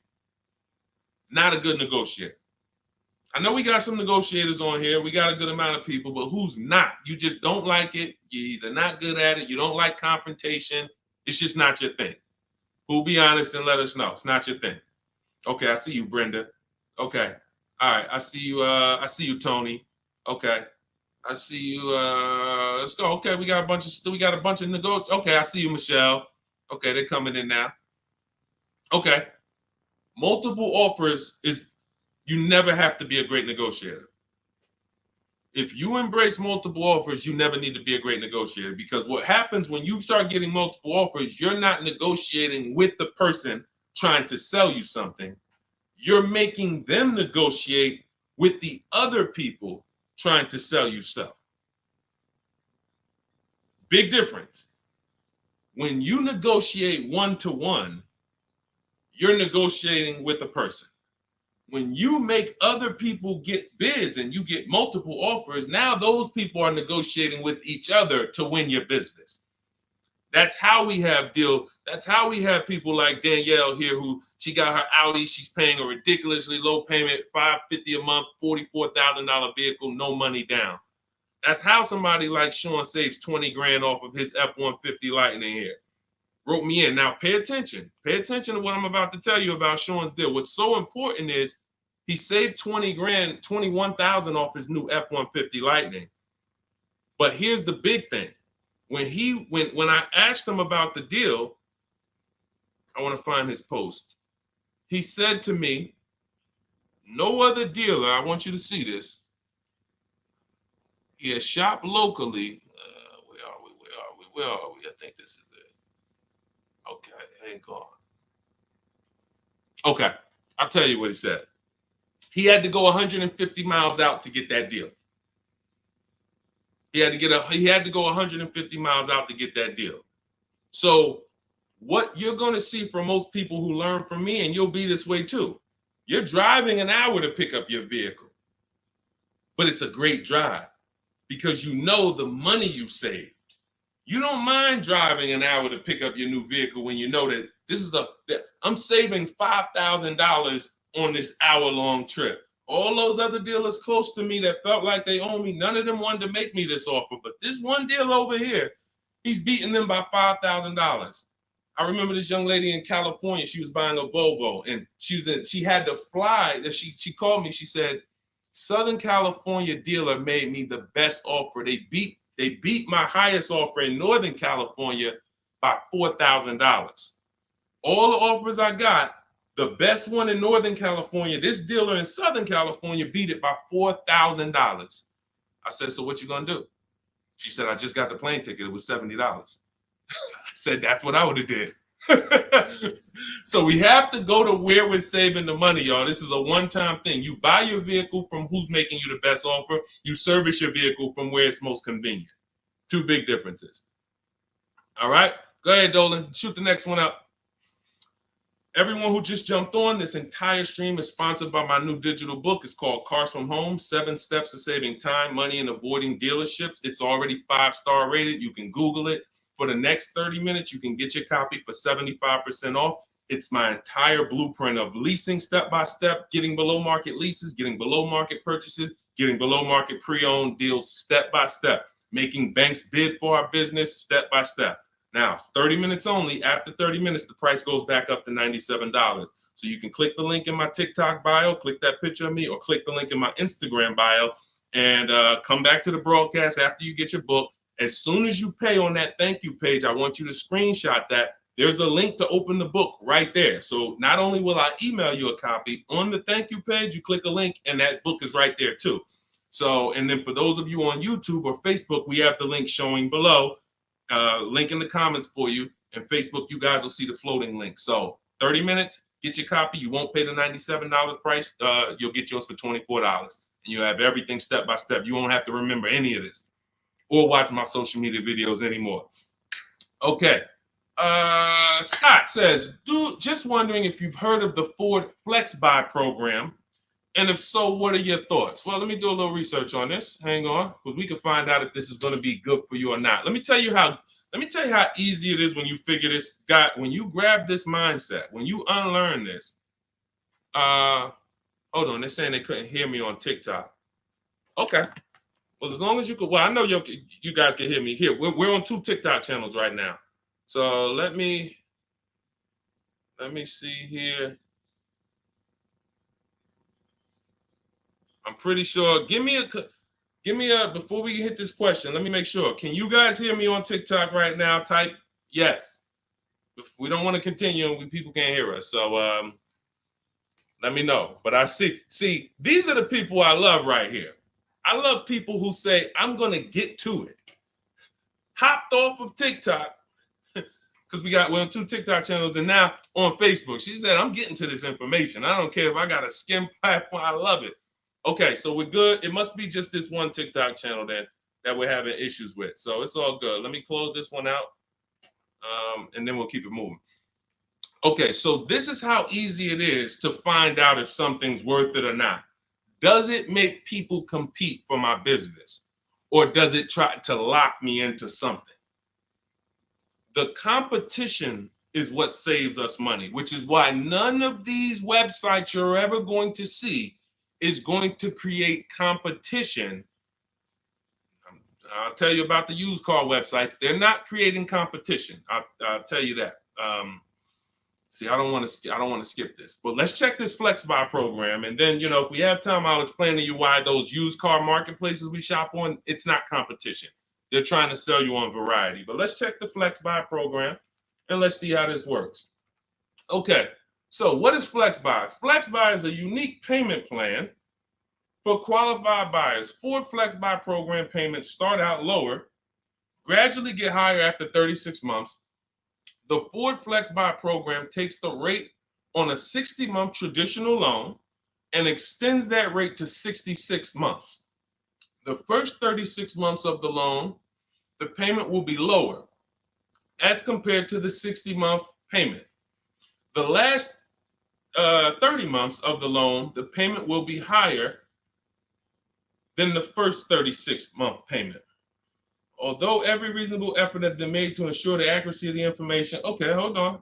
Let's see. I'm going to tell you what I don't like about this already. And I need more information. If this is in any way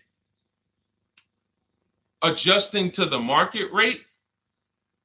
I'm talking about if the bank says like think about an adjustable rate mortgage. Some people have had a fixed rate and some people have had an adjustable rate mortgage. The adjustable rate is good for the lender because the lender says, all right, here, pay this rate that we agree on today, but in 3 years, 5 years, and 7 years on an adjustable rate mortgage, let's talk about what your new rate is based on what the market rate is. If that's in any way like this is trash. Because the banks will say, all right, well, for the first part of the loan, we're going to do one interest rate. And then we'll look and say, midway through, what's the market rate? And if the market rate's lower, great, you win. If the market rate's higher, then you lose. So here's the thing.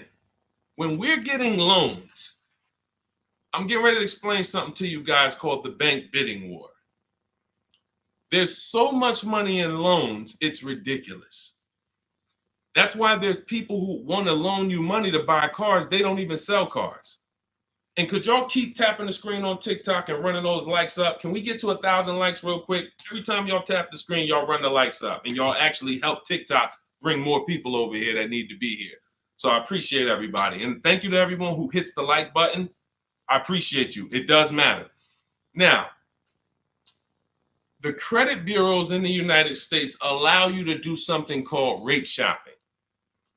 Rate shopping is when you actually let multiple lenders run your credit within a small period of time, and they can access it with a hard pull and it won't drop your credit score. More than one hard pull. So let's just say one bank, Bank of America, accesses our credit to give us an offer for a loan. It may drop our credit 9 points because of the hard pull.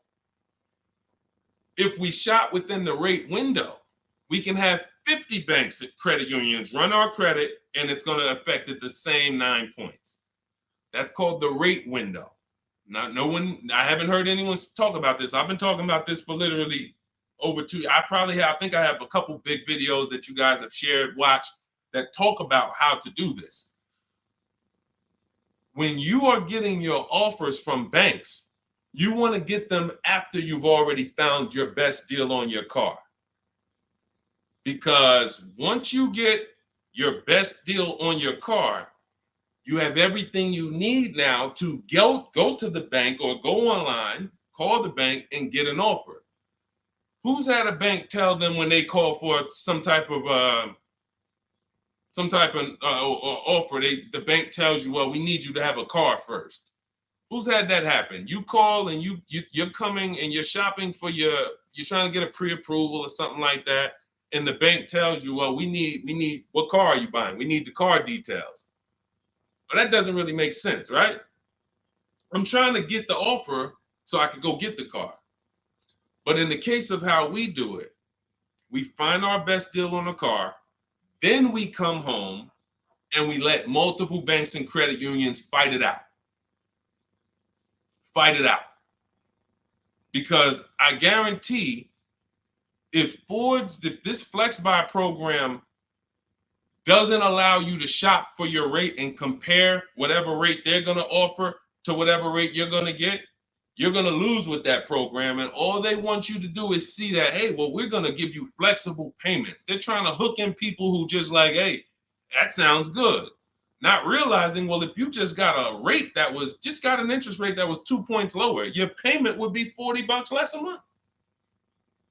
So interest rate shopping, guys, is extremely important. That's why when you get my book, I give you what's called the Bank Bidding War Blueprint.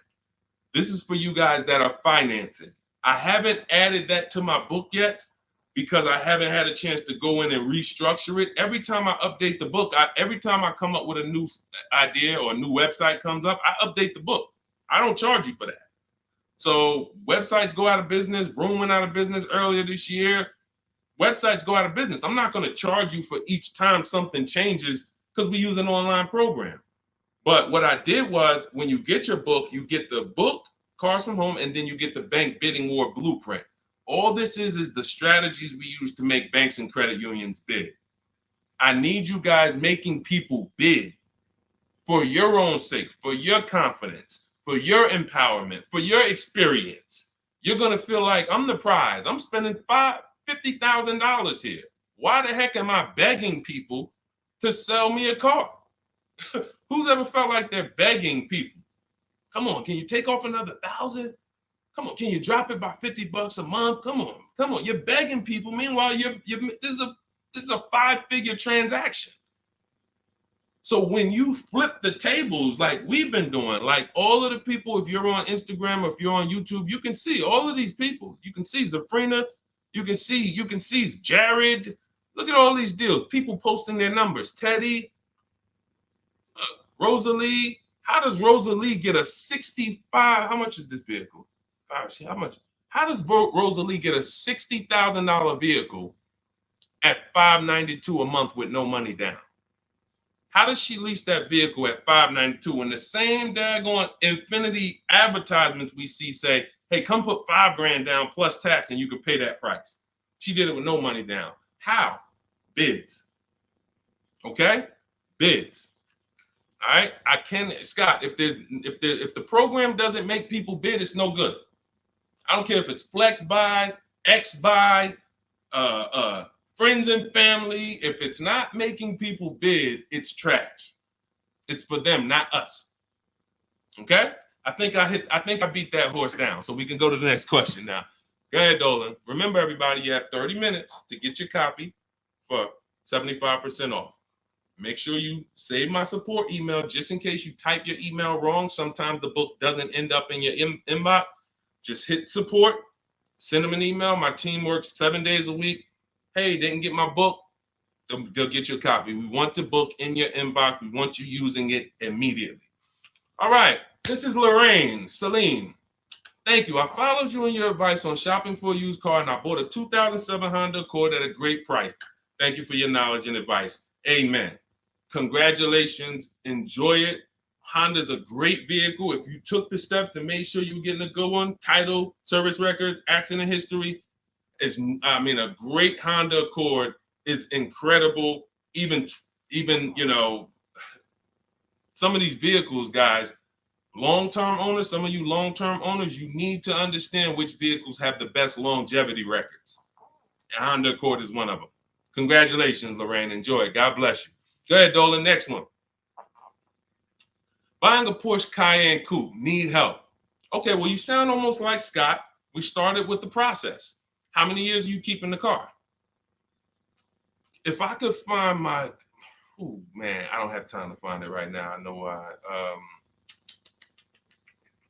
There's a young lady who came. I want to tell you something how important deal structure is. Who was taught never to lease a car? I want you to be honest. Type me if you were taught never to lease a car. If everyone who's willing to be honest, again, it may sound like some of the things that I'm talking about is bad news first. That's because it is. I have to give you the bad news first, and then we get to the good news. All right. So now I see some misconceptions coming out already. I see Wanda. Okay. I see Black F22. He said you never own it. I want you to understand something about what you just said. If you're a person who keeps that car 8+ years, then you can own it. I'm going to tell you why. Cars depreciate like this. Cars drop in value like this. This is the scale. That's why you buy a car today for $40,000. 5 years later, it's worth $18,000 or $15,000. You're losing value. People care about this. You know who cares about this more than anyone? You guys, you know who cares about this more than anyone? Banks. Banks. Banks don't want to own things that do this. Now look, Black is coming with a lot of stuff right now. Let's talk to Black. And let's talk to the people like Black, because Black is somebody who will tell you never lease a car. He just said you're basically renting it. You never own it. Now let's get to the point. I want to show everyone on here. Thank you, Black. I'm glad you're here because we're getting ready to use this as an opportunity to prove a point. let me take let's look at Ansley's deal he just got leasing. And we'll talk about mileage. You can build lease mileage up to 30,000 miles per year. So it doesn't matter. First thing people think, well, leasing, they limit you. No, you pick your mileage on a lease. You choose the mileage. I've had people who lease 30,000 miles a year, 25,000 miles a year, 18,000 miles a year. You pick the mileage. Now, whether you drive or whether you lease or buy, this is what your vehicle is doing. You're losing money day by day. So when you go and you buy a vehicle, you're losing money day by day. The reason I created the 8-year rule is for you to understand that at some point, you stop losing value day by day. You lose less value. This is what we call beating depreciation. It comes with long-term ownership. But let's look at Ansley's deal so that we can put this leasing versus buying to bed and show you how many of you have overpaid by thousands and thousands and thousands of dollars that you can't get back listening to people who tell you leasing is renting and all of these horrible financial terms. Let's go to the numbers. So Ansley gets a 2024 Infiniti truck. It's a $58,000 truck. If you're watching on Instagram or YouTube, you can see this. It's a $58,000 truck. Guys, some of you know because you've seen some stuff, every $5,000 on a loan is how much per month? Every $5,000 we borrow on a loan, 5 years, is about how much per month?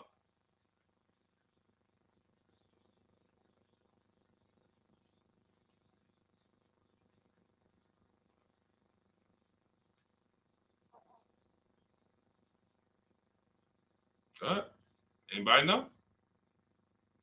Thank you, Michelle. 100 bucks. I told you, shout out to the people who tapped in, locked in. See, I love the people who are locked in. It's some people who just, they sleep at the wheel. I need the people who are locked in. I'm really only talking to you. Now, that means this vehicle that Ashley went in to get, his $58,000 vehicle, if he would have just said, all right, I want to buy it because I was taught leasing is renting, how much is it going to cost me a month? No money down. Let's figure, we're going to compare apples to apples. No money down, because when you put money down into the deal, that confuses you. That actually makes you think you got a better deal than you really did. When you evaluate deals with no money going into them, it's easy to see where the best value is. Now, Ashley would have been paying $1,200 a month for 5 years. $58,000, that's not even full tax. Let's just round the tax to 60. Let's just say $1,200 a month. But Deshone, what if he got a good discount? Okay, I'll give you one better. Let's go extra conservative and let's play that game.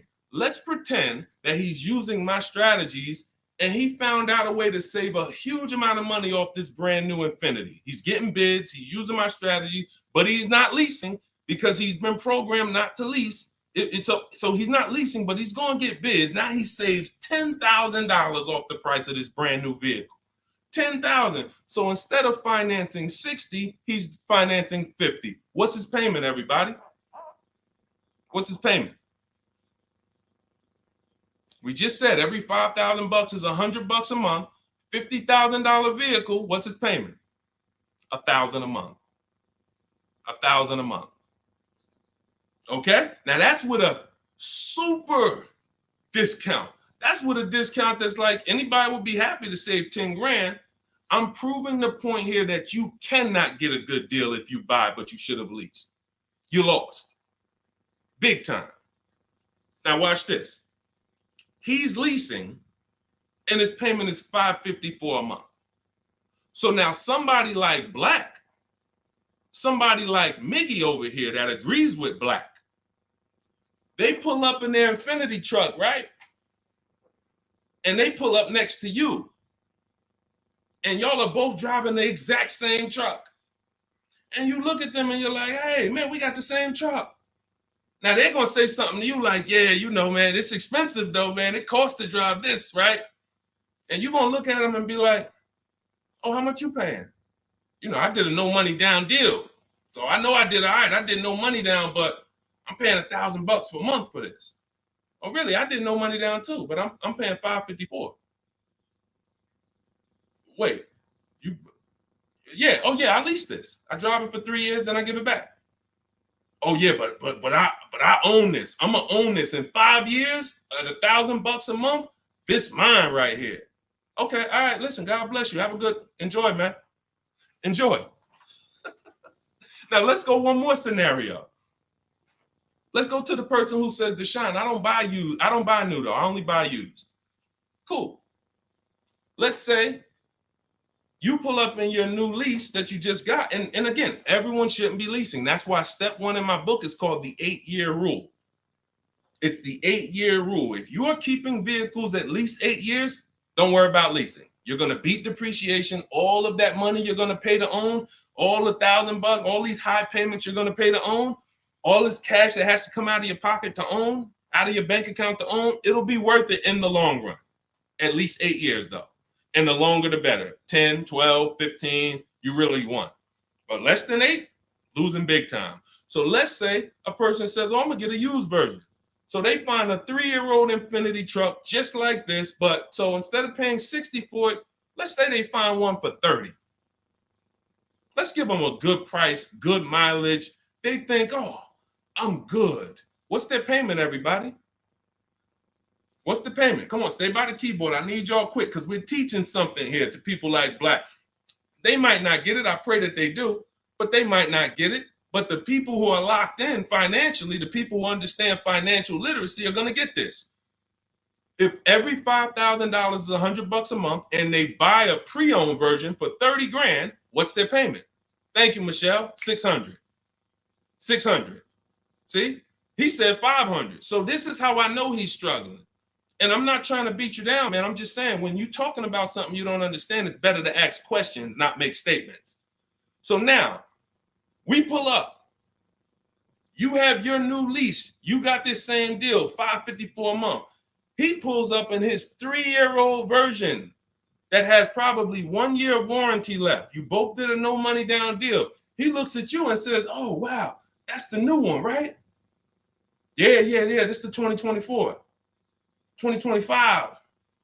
Oh, yeah, this is a 22. I just got this. I got a good price on it. I paid 30. Okay, cool. What's your payment? I pay 600 a month. What you pay for the new one, man? I know that must be expensive. I pay 554. Wait, what? Yeah, I paid 554 for this. No, you put a lot of money down, right? No, I didn't. I gave him $554. I drove off. It's understanding. That's deal structure. That's why when I came and started teaching 3 years ago, I had to teach deal structure. I couldn't teach people to just go in and buy cars, get great prices. If you get a great price, but your structure is wrong, you overpaid. You're driving cars, you're driving older cars with no warranty. And many of people who've been taught to do this, they never even pay the car off. They trade the car in before they even pay it off. They literally, I used to have people walk into the Mercedes dealer and they look at me and say, Deshone, is that the new version? I'm like, yeah, that's the new one. He's like, I got 3 payments left on this. This one, as soon as I pay it off, I'm coming to see you for that one. So this is a person who paid these high payments because they wanted to own. They thought they were going to own. As soon as they get their title, it's like running a marathon. Oh, these high payments, these payments are so high, but one day I'm going to pay this car off. And then as soon as you get to the end of the race, you go start another race. It's horrible. It's horrible.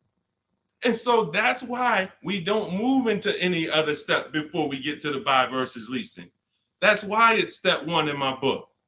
So we can sit here all day and compare numbers. There is no comparison to a person who's getting great lease deals versus a person who's buying.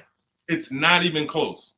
We're driving better cars. We're driving, they're usually always under warranty. We're paying cents on the dollar when you know how to get below market leases. I'm not talking about these commercials y'all see. That ain't nothing. We don't pay those prices. None of these people, look, you think Zafrina, who got a Jeep Grand Cherokee lease, and she paid Look, she's paying $527 a month. She's paying $527 a month. Oh no, that's Teddy. Hold on. You think Zafrina, who's paying $579 a month for a $66,000 truck, is ever going to she's not going to let this bad information get to her anymore. She's driving a $66,000 truck. So again, now let me, before we go to the next question, I'm going to just read some things from Black because he's over here typing. And I do want to give him the courtesy of reading because we just used him as a teaching moment. I think everyone learned. If you just got what I just taught about the leasing versus buying, type $sign. Just type $signs. If you got that point of me, see, no one talks to you about payments. They say things like never lease, always do this, always do that. But they never talk numbers. The reason why we go straight to the numbers is because the numbers don't lie. They say men lie, women lie, numbers don't lie. So when we go to the numbers, shout out to everybody. I see y'all. I see y'all. I see you, Wanda. I see you, Tony. I see you, Michelle. I see you, Megan. I see you, Brenda. I see you, Federico. That's the name of the game, is putting your deal on the right foundation so that you know, again, like I said, banks don't want to own vehicles. Think about that. Banks don't want vehicles that are not bringing income in. They don't want a depreciating asset on their books because today it's worth 40, tomorrow it's worth 39,800, the next day it's worth 39,700, the next day it's worth 39,600. That's what a depreciating asset is. They don't want them on their books in the short term. They're in the short-term business. And some of us are in the short-term business too. The only people that are winning long-term with purchases are those of you who keep your cars 8+ years. Because you beat depreciation. All right, so Black said, nah, bruh. Okay. Keyword, no money down. You put 10 to 20% down, then it's a different story. You can't make this stuff up. Let's go. You cannot make this stuff up. Watch this, y'all. Watch this. I just compared 3 no money down transactions on the same vehicle. 3. New, used, new lease. 3, no money down. I'm telling people that when you don't put money down, you can clearly see what you're really paying. You can clearly see what you're really paying. Black comes in, he proves our point, which is he's going to put 10 to 20% down. Now he's pulling up next to you in your lease, right? You're $554 a month, brand new, fully warranted, all the latest and greatest features. Now he puts 10 to 20% down on that's $10,000 to $12,000. Think about this. He pulls up and he has a similar payment to you. So he feels like we're alike. He feels like we're pretty close. In fact, he may even feel like he's doing better than you because he's purchasing his and you own yours. I mean, you're leasing yours. But watch this. What about that $12,000 you gave him? What about that $12,000 you gave them? That's how people forget.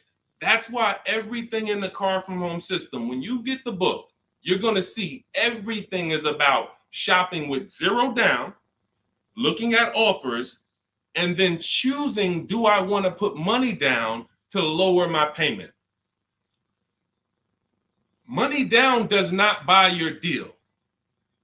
I made a video about this. Some of you have seen it and shared it.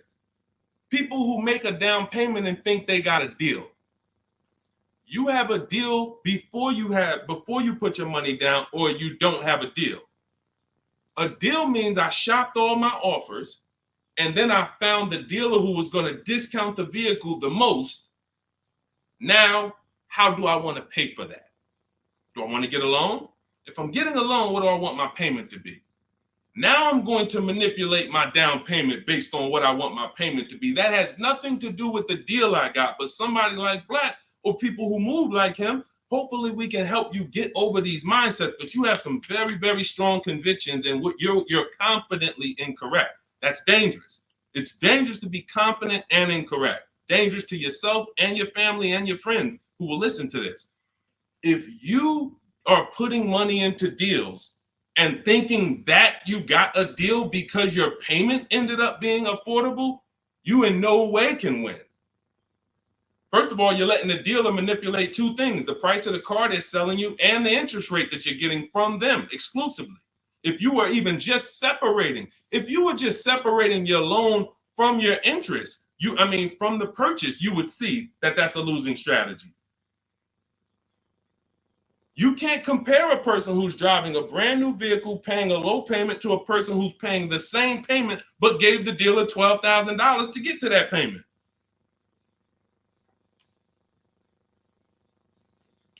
And look, here we go. Now let's get ready for the next question, because Black just said, I believe in the Ramsey rules, not leasing cars, and he's costing you. Now, let me ask you a question.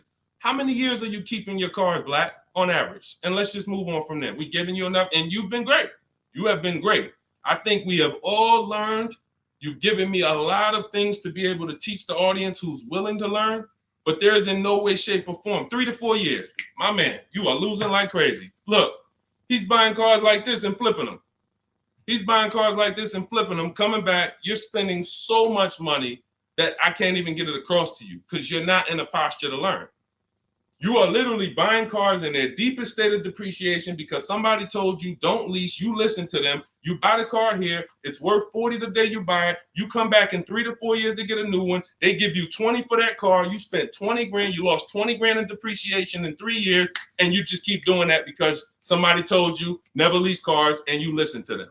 The payments I'm showing you, it's not clicking. The fact that the same car you bought for 40 that you're going to get 20 for, you're paying 40. You literally, that's an $800 a month payment. You put 20% down, you finance 30 grand. Now that's a $600 a month payment. That same $40,000 car we're leasing with no money down for $500 a month. No money down. You are spending thousands. We can't help you, man. You got to be willing to unlearn it. You are so locked in, So anyway, but I think, listen, everybody who got it, you understand. That is why leasing versus buying is paramount. You cannot get it. If you are not keeping your cars 8 years, you cannot get a great deal buying. You're going to lose in depreciation. You're going to lose in resale value. When you go to replace that car and you see what it's actually worth and how much you paid over 4 years or 5 years or 7 years, when you compare that to a person who drove brand new cars for that particular same period of time, it's no comparison. And then you have cars with no warranty and all of that. Yeah. Look, Megan said, Black doesn't seem to learn. So to my question would be, could you buy an extended warranty package? Hold on. Why am I getting calls on airplane mode? Sorry, guys. I hold on. Let me put on Do Not Disturb. All right, so go ahead, Dolan. Shoot some. Let's get to Megan's question, and then let's try to go through a couple more. But that was good. That was good, Black. Thank you, because we wouldn't have been able to teach on those points without your questions. Okay, so let's do Carlina on YouTube, and then let's go to we'll hit Megan, and let's go through as many as we possibly can. Hey, I'm new here. I want to trade my 2020 Nissan, and what's the best way to do this, please? Okay, so you have a 2020 Nissan. That's a vehicle that's not 5 years old. First thing you would do, if we were talking, I wouldn't let you buy. Unless you're telling me you're going to keep the next car 8 years, you're losing, because that 2020 Nissan, first thing we want to do is decide whether we're buying or leasing the next vehicle.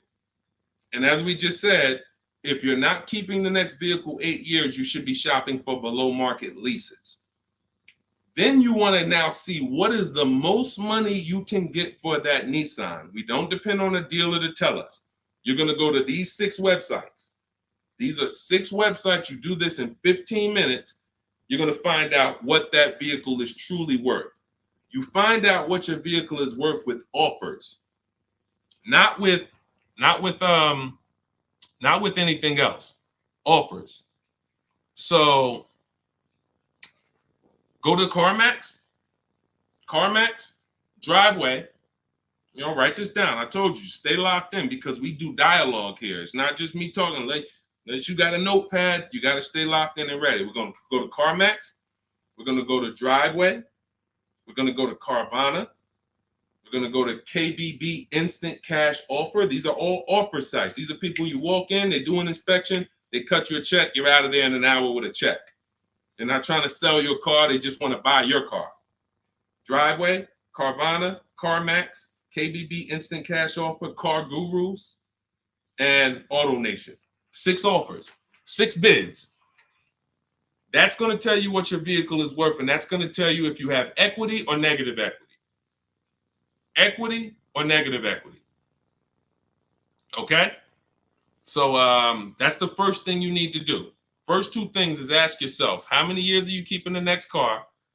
And then do your equity assessment to see, do you have positive equity that could either go in your bank account or negative equity that's going to be carried over to your next deal.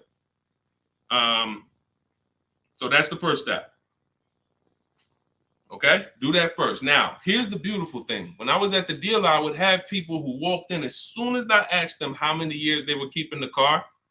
If they were telling me 5, like, remember the guy I mentioned a little while ago on the stream? I said he comes into the dealership. Hey, Deshone, is that the new one? As soon as he gets his title, he comes in and trades it in. I told him, there's no point in you waiting for the title. First of all, you can replace a vehicle without the title.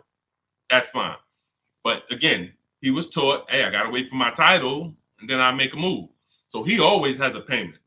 5-year loan, 6-year loan, pays it off, gets a new car. He always has a payment. It's just super high. But what I would do if he was listening, if he was open to financial advice, I would tell them, you're going to cash that vehicle out. That means you're going to sell this vehicle. We're going to give you a check for that. So whatever it's worth, 15, 18 grand, it's paid off. That's going to go in your pocket. Now, what he was used to doing was, well, whatever it's worth, don't I have to put that down on the next vehicle to be able to get my payment where I want it? And this was the best news I was able to deliver. This is why, and if you talk to anybody in New Jersey who dealt with me, this is how I've been. I've been the same way. From the minute I started learning about financial literacy when it comes to cars, I was a consultant educating my clients on how to keep the most money in their pocket and drive the best cars. When he would say, well, I say, are you familiar with leasing? And I would ask, how much do you drive a year?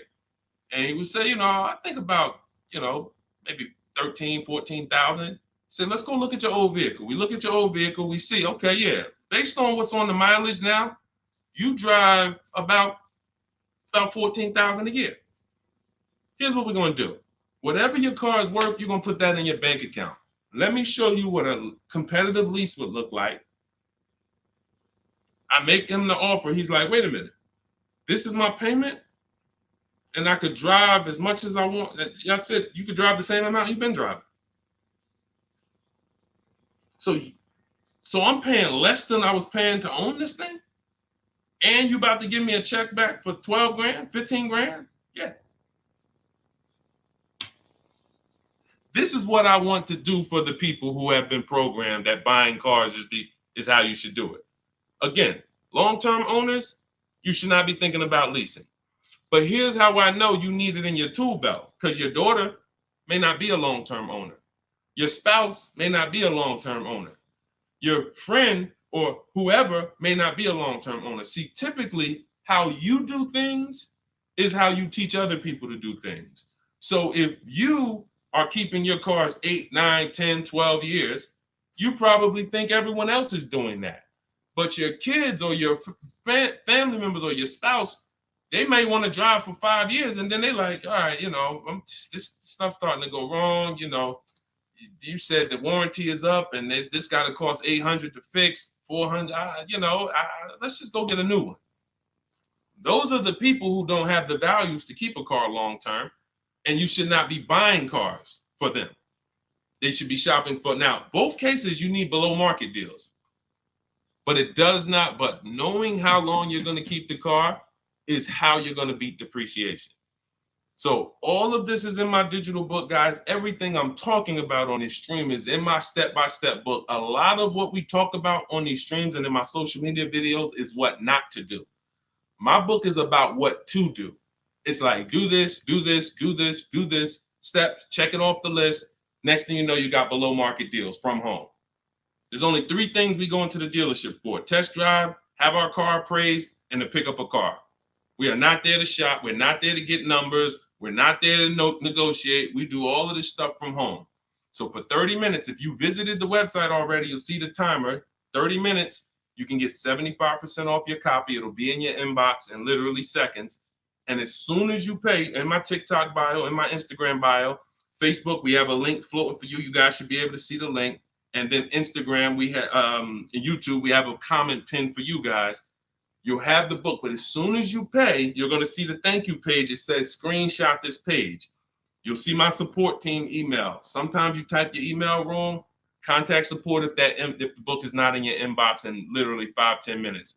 Also, as soon as you pay, you see a link that says open your book below.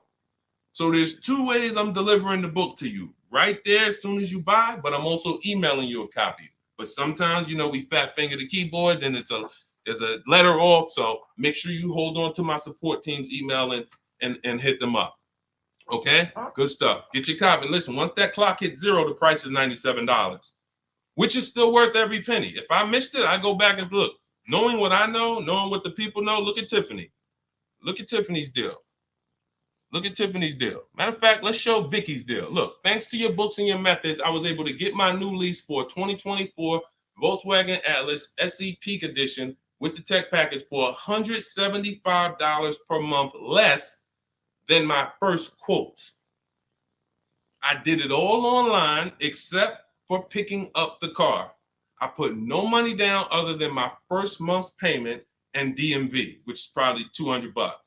And saved over $6,000 on the life of that lease using your negotiating scripts. We have email scripts. This is what I want for you. I want you guys not just getting cars. Everybody's getting cars. You'll see people posting their car. Oh, I needed an upgrade. Look, get a bunch of likes. Hey, had to treat myself. You'll never see the numbers though. I want you, every time you get a car, I want you just as excited about the numbers you got as the car. And this will make sure you get there.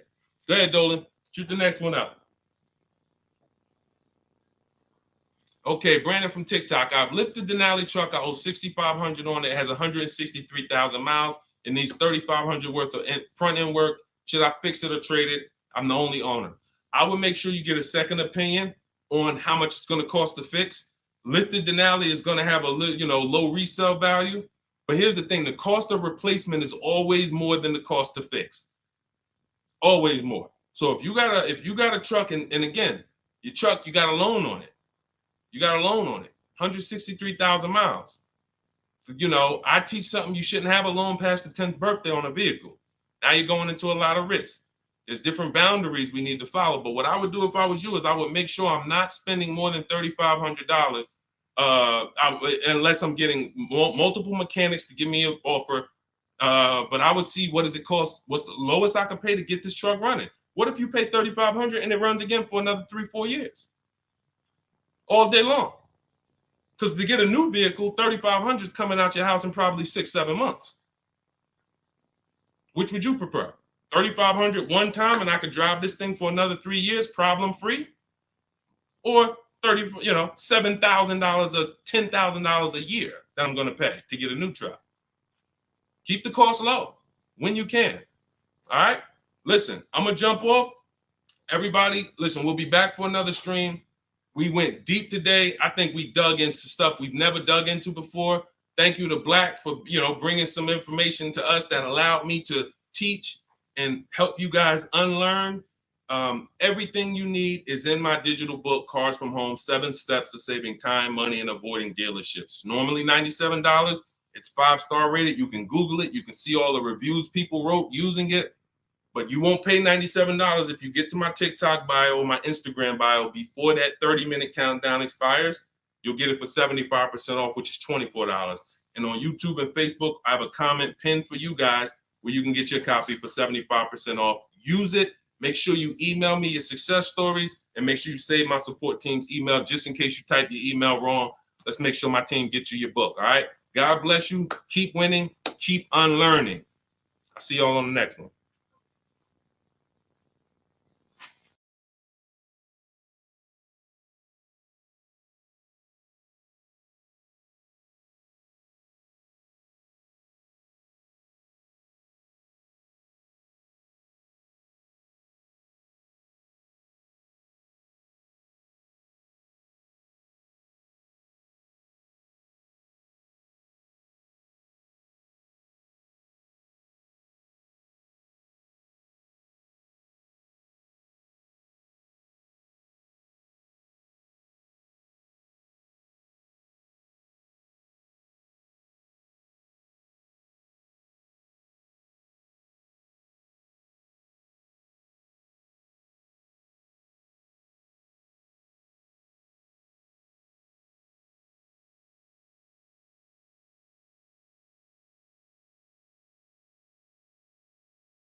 Hit go live, then we'll roll in. Jasmine from TikTok asks, what do I do when I can't afford the lease after 1 year? Great question. You want to do an equity assessment, see if you can sell it. There's two main ways to sell a lease. You could have somebody assume it. You can go to a site like Shop a Lease, and if you have a good car payment, you could list the car there and somebody could take over it, but it must be a good car payment relative to the deal. If you overpaid per month, then you're going to have a hard time getting someone to take over the lease. But if not, you can get rid of it there. Second is, I want you to call the leasing company, ask for your payoff, and then you're going to call, once you get your payoff, I want you to ask them if you have a third-party restriction. Those are the two questions you're going to ask your leasing company. And then once you get that number, which is your payoff, you're going to go to CarMax.com, Driveway, Carvana. This will take you 20 minutes to do. Kelly's Blue Book Instant Cash Offer,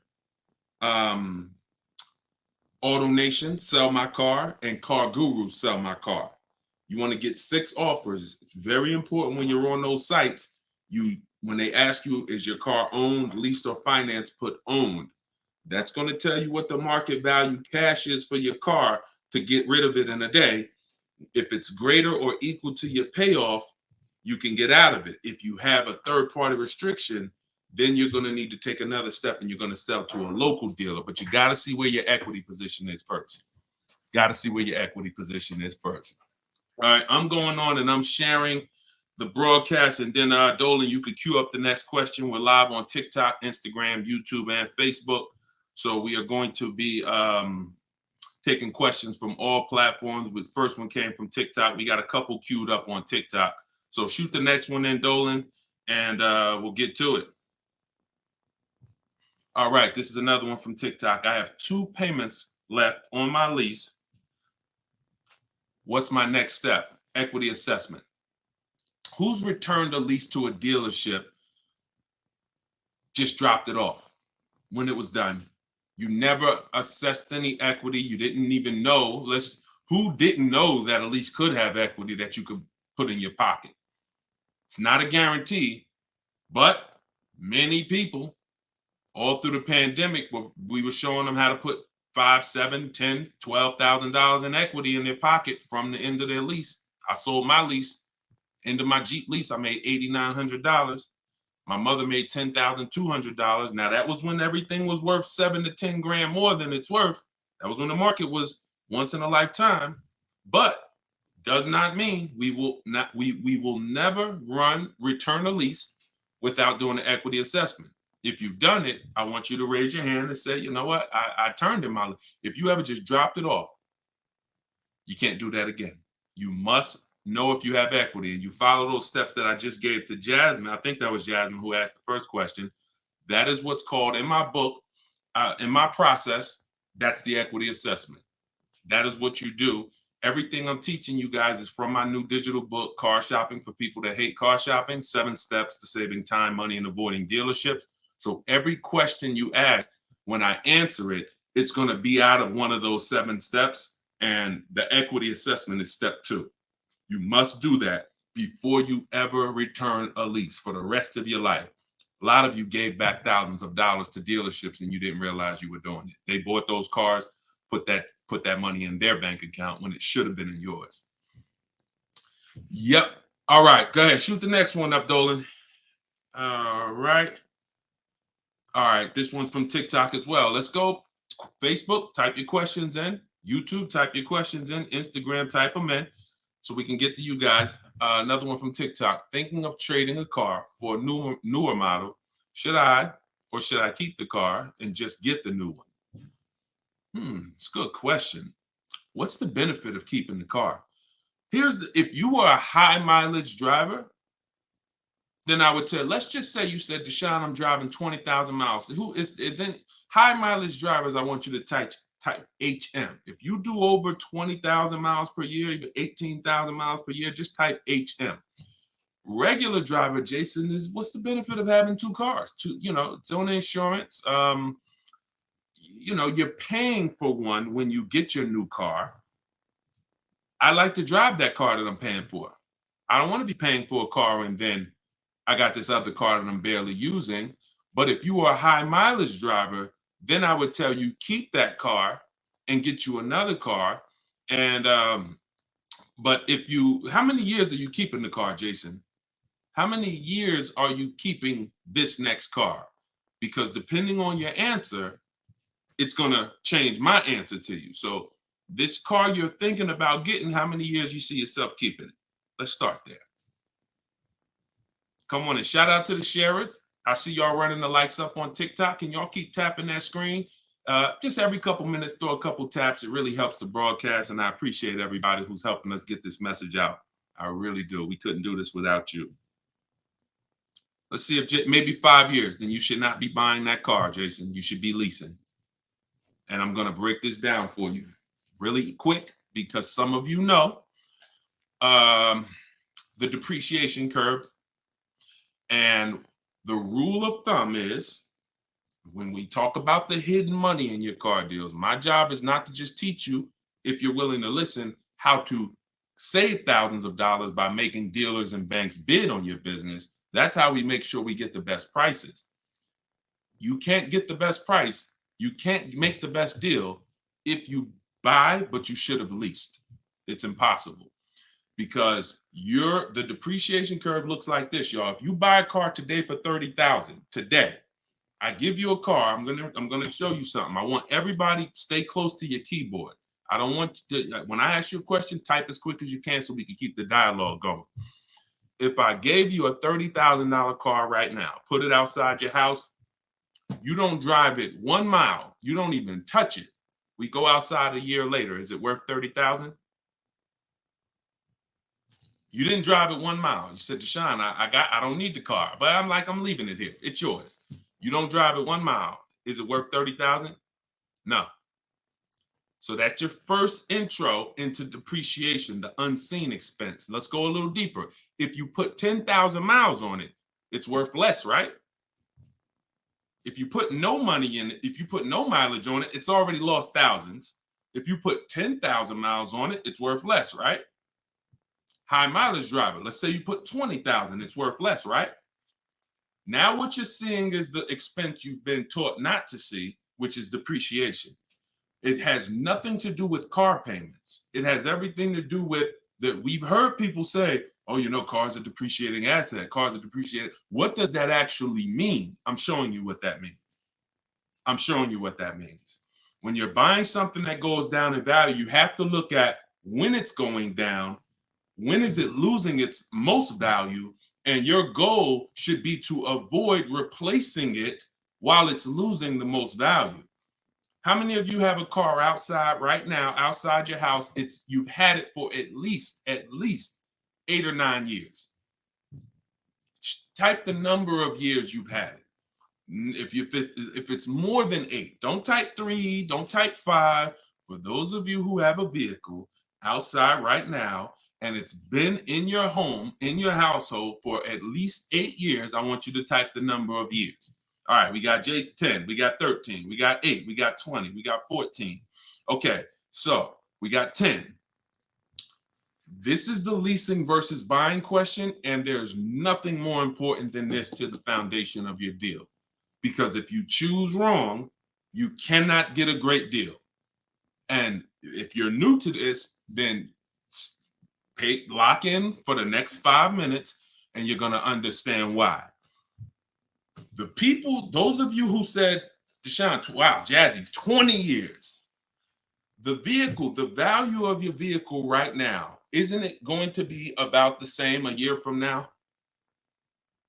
Everybody who just typed, look at that. And I want y'all to pay attention. If those of you who are like, Deshone, I never keep a car, you might be saying, looking at these numbers and saying, Deshone, I would never keep a car that long. It's not for me. It's not in the cards for me. It's not my style, not my habit, not interested.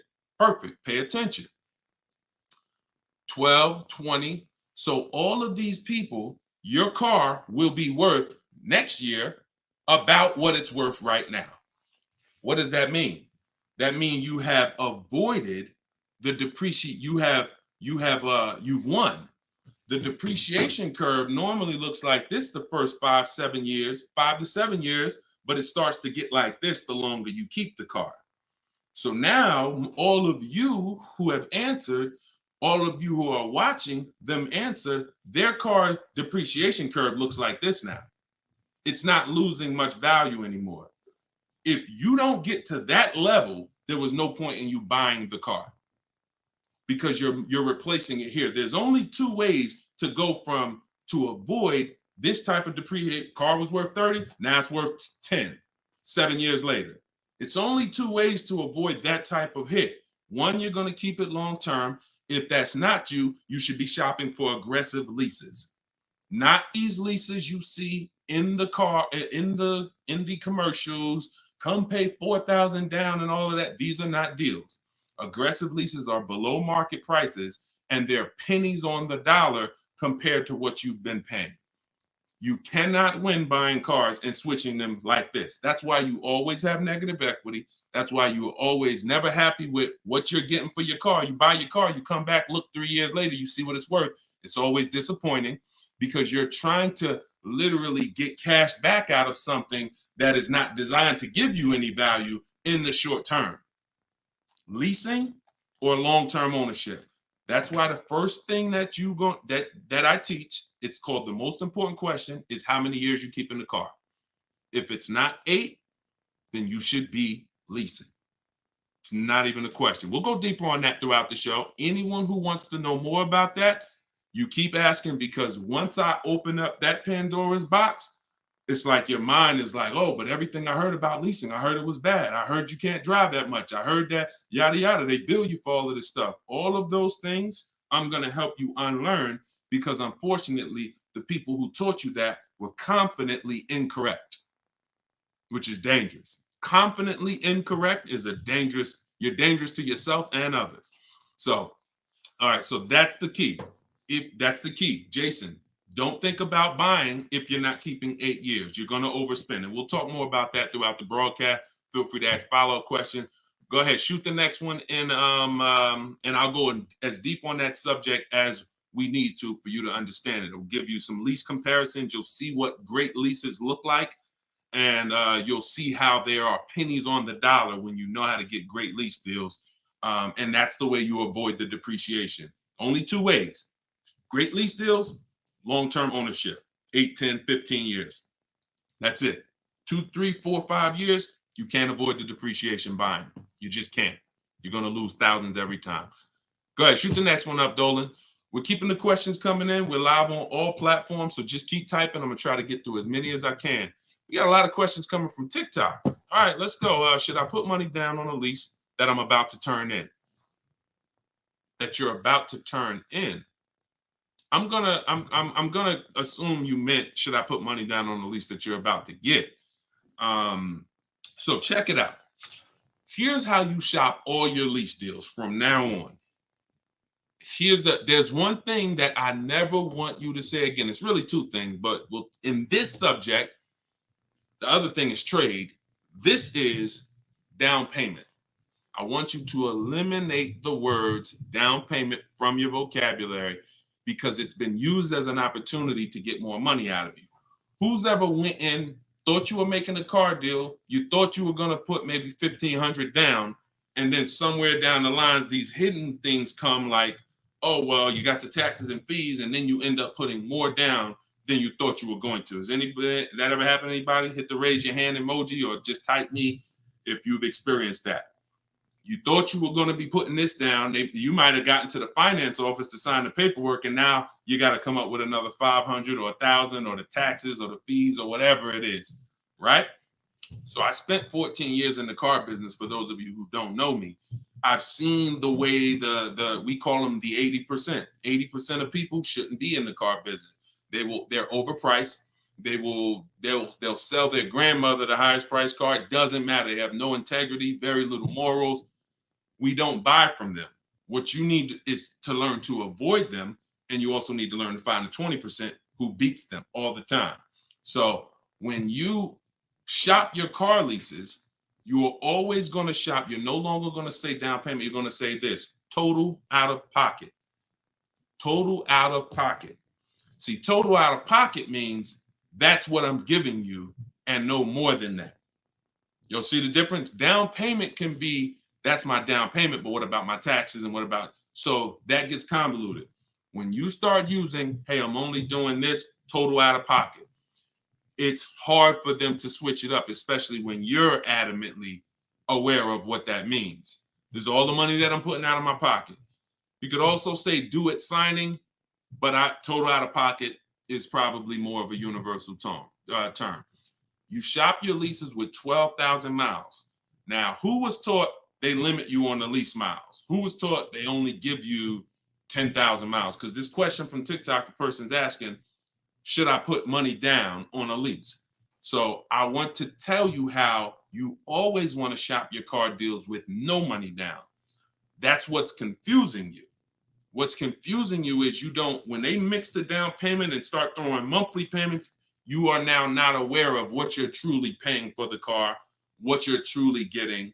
And so this is why you use what I'm telling you, you shop my way. You're never going to shop with down payments. That doesn't mean we don't put down payments down, but we do not get offers and we're not out there shopping with down payment money. Okay? So, all right, I see it's happening to you, Fouché. So you're going to get your offers with first month's payment, total out of pocket, taxes and fees in the payment, 12,000 miles per year. Once you do that, I teach in my book, I have a new digital book. It's called Car Shopping for People That Hate Car Shopping, 7 Steps to Saving Time, Money, and Avoiding Dealerships. I teach a strategy called the 25 to 5. We're going to connect with 25 dealers. We're going to get 5 offers. We do not make a decision without at least 5 offers. Because once you see, thanks to everybody who's supporting the broadcast with the gifts, I appreciate that. Once you see how different the offers are, you're going to realize you're going to see how much money is in multiple offers. You must get 5 offers because 80% are overpriced. Don't try to change these people. Don't question, oh, listen, why are dealers like this? Why are the 80% overpriced? Listen, Jim Rohn used to say, don't sign up for that battle. Why does the sun come up in the east, and, in the east and set in the west? Like, don't sign up for that. Some questions are not worth asking because they mean nothing. Just know that's what it is. Expected. 80% are going to be overpriced. This is why you are not going to get your best deal walking into a dealer anymore. You're going to sit at home. You're going to decide what you want. We call that shopping, not buying. This is step 4 of my process. We have 7 steps. Step 4 is shopping. And then once you decide what you want, you're getting it from home. 90 to 100% of your new car transaction and your leases should be done from home. That's where your power is. That's where you have the power of leverage. That's where you have the power to make multiple people compete for your business, which saves you thousands of dollars. I'm going to give you tons of examples. This works every time. How do we know? It's the way we buy everything else. everything we buy in life. We go into the grocery store, we need spaghetti sauce. You need laundry detergent. It's a bid. You may not be aware, but I'm going to make you aware. Everyone is bidding for your business. Hey, look over here, Prego. Hey, this brand, Classico. Hey, we're on sale this week. Hey, we have the best. Y'all see what I'm talking about? Everything that we buy, especially expensive items, but even low price items, companies are competing, except in car dealers. They've trained you. They've trained me. If I wasn't in the business for years, I wouldn't know, to focus on one place and think we all have the same pricing. They made you think Nissan, we're a Nissan dealer, we're all the same price. So you might as well not even go anywhere else because we're all the same price. No, we're not. No, they're not. So when you start shopping multiple offers, you can do it by phone. I like to use email. I like to do everything copy and paste by email. But when you start getting multiple offers, you're going to truly see where all the hidden money has been, and you'll see how many of these dealers are overpriced, which is going to just make you say, from now on, I'm definitely shopping online. So but you need to do it correctly. There's some information you must give a dealer in order to get quotes online. And most of you don't know that. That's why you're having problems getting quotes, because you're not giving the dealer what they need to get quotes. So we'll go deeper on this throughout the show. But this is what we're talking about, y'all. This is all in my book. In my book, you have the 7 steps laid out. You could cue the next question up, Dolan. And for our launch, you can get it for 75% off. The book's normally $97. Before our welcome offer, our launch, I said, you know what? We're going to do 75% off for 30 minutes. So when you go to my TikTok bio, you click that link. There's a button that says, get my new book, 75% off. You get yours. You won't pay the normal $97, but it's only for 30 minutes. Once that timer goes down, you go back up to 97. Same thing on Instagram. It's in my Instagram bio.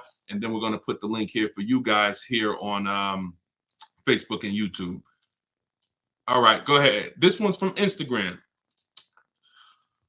If I'm keeping a car under 8 years, I like y'all using this 8-year rule language. I like that. I like what I'm seeing. Y'all really this is really absorbing. If I'm keeping a car under 8 years and will definitely go over the miles, how do I lease cost effectively? You choose the right miles. You never. I was at Hyundai. And I experienced most of what I'm teaching, I learned through being in the dealerships and just watching, paying attention, asking questions, seeing bad situations, and then asking questions to make sure I could help people avoid them. I was at Hyundai. I was a manager for 6 weeks there. And this guy came in and he was returning a high mileage Hyundai lease. It was the first one that I had really saw that I could remember. He brought it back. It had 70-something thousand miles on it. And I was just like fascinated. I said, you lease this? He said, yeah. All I do is lease. He said, man, I'm in sales. I used to buy these cars. You know, I was putting so much money in the cars, all this negative equity. And it was just like, I hated it. He said, once I got exposed to the high mileage lease, I never looked back. I drive this thing 20-something thousand miles a year, 3 years, I drop it off, I get another one. And so I said, okay. Because I had also experienced high mileage people coming back with lots of miles, but a lot of negative equity with it. Hey, Deshone, I'm looking to change this thing. How many miles you got on it? I got, 180. It's all highway. And then you look at what you owe, high mileage drivers. And I'm like, God, man, it's going to be hard because you got all this negative equity. So once he exposed me to that, I looked at his payment and I said, man, he's only paying a couple dollars more, $150, $200 more per month to have all the mileage. That $150, $200 a month is a lot less than the depreciation hit that he's taking. Again, going back to the unseen expense. We already said, we park a car outside your driveway tonight, it's 30 grand. Next, I asked everybody on here, is it worth 30,000 tomorrow, a year from now, if you don't drive it? Everyone unanimously said, no, it's not. So even without mileage, it goes down. When you do regular mileage, it goes down more. Somebody doing 25,000, this is how you're destroying the value of your car, but at the same time, the loan is still staying high. So once I saw that you could avoid that with a high mileage lease, that became part of one of the strategies that I teach for high mileage drivers. This is only if you're short term. Pay attention to what Maddie's question said. If I'm not keeping it 8 years. If he was, there's plenty of cars that you can keep 8 years and just put a ton of miles on it. You're not worried about trading them or selling them because we don't trade. You're just going to get the maximum value out of it. In his case, he knows he's not keeping it 8 years. How are we avoiding the short-term depreciation? You do that with a high mileage lease. Second strategy, Matt, this is also in my book. I have 2 strategies for short-term high mileage drivers. That's one way. Shop for your lease, 12,000 miles a year, identify the best bid, and then once you identify the best bid out of 5, you have them adjusted to a high mileage lease. Second is you buy your car, or if you have a car now, you keep that car, pay that car off, and now you're going to go lease your nice car, and that's going to be your second car. I call that 2 cars, 1 payment in my book. That's what it's called. And now you have, because some people say, Deshone, you know what? I want a nice car. I drive a lot for work, but man, I want to get me something nice, but I don't want to just be destroying it. And this strategy becomes perfect for them. This guy who's doing the high mileage lease with Hyundai, that's not a nice car. Especially once it gets up to 60, 70,000, it's not the, so some people are like, you know what? I want a nice car. I'll have my mileage car. I'll do, half the mileage on that. And then I'll go and lease me something and I'll do half the mileage on that. And so it's a beautiful thing. You got your nice, beautiful car and you got your mileage car and you split it. Payments affordable and you're not dealing with all this negative equity like you've been used to dealing with as a high mileage driver. High mileage drivers are getting killed with some of the worst because you guys are just killing the value of your cars. You use either one of those, you're going to love it. Both in my book. So if you want that step-by-step, it's in there. Some of you are like, Deshone, this is great. I don't want to try to remember all of this.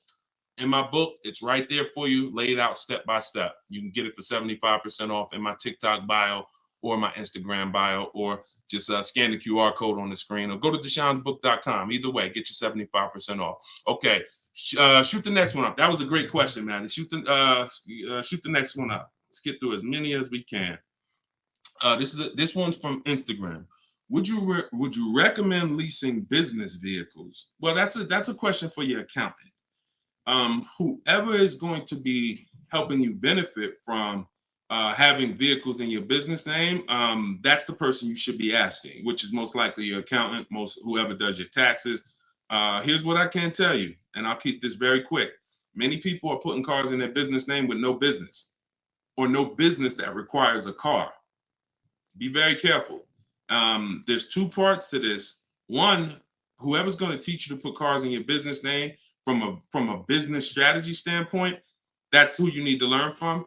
Second is you can use what we teach to save money on the cars, because what I see these people, influencers, social media people paying for these cars, they'll never tell you what they're paying. And they go and they re-up their cars like crazy because they need it for their brand. The money they are losing, most people can't afford to lose. But unfortunately, they're desperate. But get the strategies, get the structure. I used to have people all the time ask me, Deshone, do you teach Toro and all of these, I said, look, I don't, but you need 2 people. You need me because I'm going to teach you how to buy the inventory at below market prices. You need the business person who's going to teach you how to legitimately do the business, inventory and all of that. Those are the 2 people that you need. And without both of them, you got some incomplete counsel. But be careful listening to these people, man. If you don't have a business and you wrote off thousands of dollars in business mileage or thousands of dollars in car payments and maintenance, I don't want to be around you when you get audited. And the sad part is those people who told you this won't be around when you get audited, and you can't support that. Just be very careful we don't want a second wave of the PPP. You get a lot. Okay, that's it. We're not gonna beat a dead horse. Go ahead. Next question, Dolan. I think y'all get the point. Some videos were the worst videos to go viral. Did so much damage, still doing damage. Okay, TikTok. This one from TikTok. Facebook, YouTube. Keep typing. We're not seeing many questions from you today. Do you recommend leasing over purchasing? So watch the begin. See, there is no leasing or purchase. There is no either or. It's based on how many years I'm keeping the car, I should be leasing. You can't, there is no either or. When you lease, you are not keeping your car and you are avoiding short-term depreciation, paying pennies on the dollar for brand new cars. That's not going and paying what they have advertised or walking in a dealership and say, hey, work me up a lease deal. That is not what I'm talking about. When you add up the payments from doing that, you're going to see you overpaid. You probably broke the 1.5% rule and you paid too much for a car you're giving back in 3 years. What I'm talking about is aggressive lease deals. Look at this. Give you an example. I'll give you an example right here. So, and this one, I love to use her because she was in the middle of the pandemic. Middle of the pandemic, people were out here buying Kia Tellurides for just $5,000-$10,000 over sticker. Bonita got hers in 2020. She got a 2023 Kia Telluride, put $600 down, and that was her car payment every month for 3 years, $600 on a almost $47,000 Telluride. Why is this so important? Some of you know, you may have seen the video, how much is every $5,000 in a car purchase price? How much is that per month on a loan?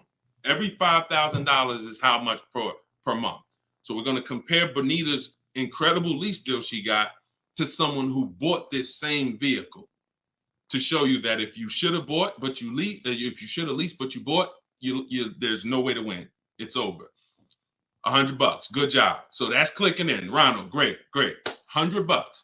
So whenever you look at a car, you look at a $10,000 car, your mind should automatically say that's $200 a month. 5-year loan. $20,000 car, $400 a month. 5-year loan. $45,000 car, which is about what Bonita got, that's a $900 car payment. So there's people driving this car. We're not even taking into account the taxes and anything like that. That'll put it up probably about 40. Actually, put it about 50. For her truck was 46, taxes and fees, call it 50. It's about $1,000 car payment for 5 years. She's paying $600.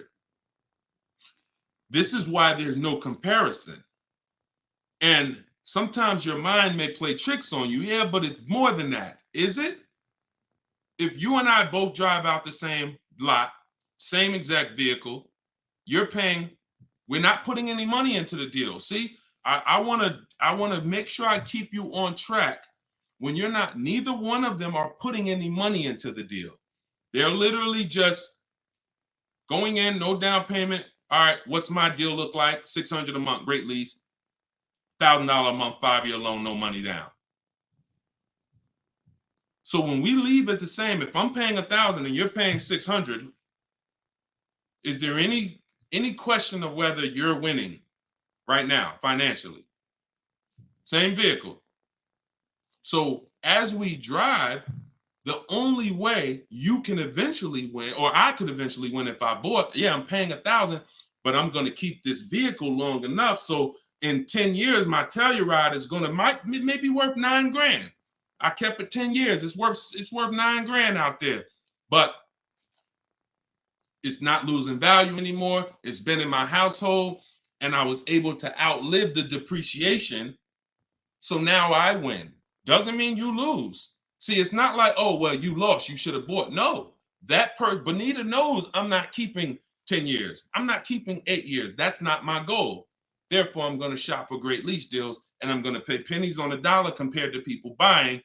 And that's my win. So there is no should I buy or should I lease? Do you recommend leasing over purchasing? I recommend leasing when you should be leasing, which means you're not keeping your car 8 years. I recommend buying when you should be buying, meaning you're keeping your cars 8 years. You're going to outlive depreciation, pay it off, and have a car that is not losing value in your driveway in 8, 9, 10 years. That's when both people win. And if you're stuck in the middle, then what I recommend is you get out of stuck in the middle because you're losing tons of money. Get out of being stuck. Buying leases out, buying loans, trading them in. Get to one, choose a side. I put 2 good sides in front of you. Choose a side. All right? Good question, though. Go ahead, Dolan, cue the next one up.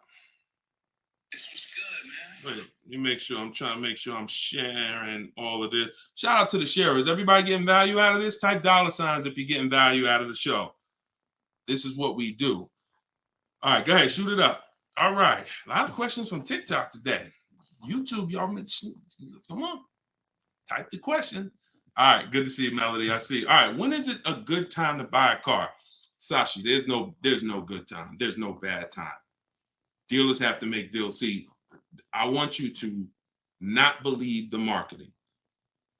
What I want you to also do is I want you to pay attention when we do these shows. Pay attention to I don't want you shopping in an emergency situation unless it's an emergency. What does that mean? If your car was totaled, stolen, then it's an emergency. You got a couple days, no problem. You can use what's in my book. You can get bids. As long as you get multiple offers, you won't overpay. If you have your back against the wall, that's going to happen every now and then. Multiple offers is the key. If anybody had to go buy a TV right now, I said, look, you got 48 hours, you got to get a 100-inch TV, and you got to get a great deal on it. Is anybody worried about overpaying for the TV? Anybody on here? In 2024, is anybody worried? Dad, man, I only got, back in the days, it might have been like, oh, shoot, 48 hours. That might not be long enough. But you know where to go. Amazon.com, BestBuy.com, Walmart. I'm going to find the best deal on a TV. What I'm telling you is that's the same way you approach car buying. The more you do it the way you shop for everything else, the more you're going to see, oh, this is a lot easier.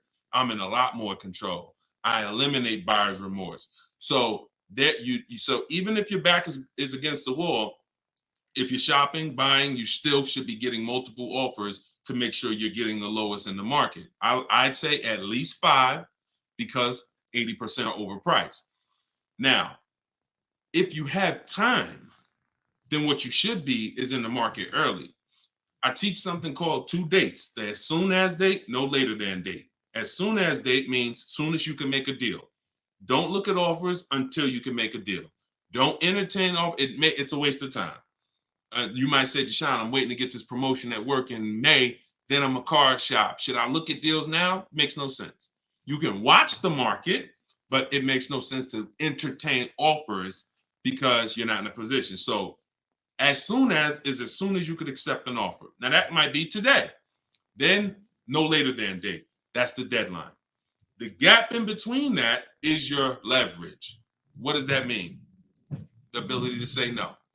See, you're about to start shopping in a way where you can say no, and the people that are walking into dealerships usually have put themselves in a position where they can't say no.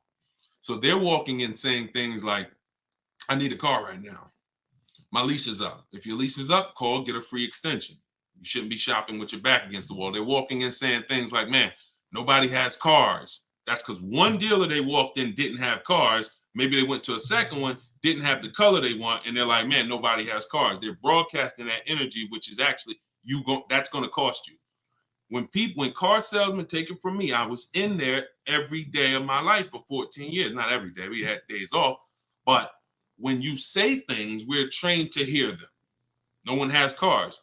That means the price just went up. If I have a car, you're going to pay more for it.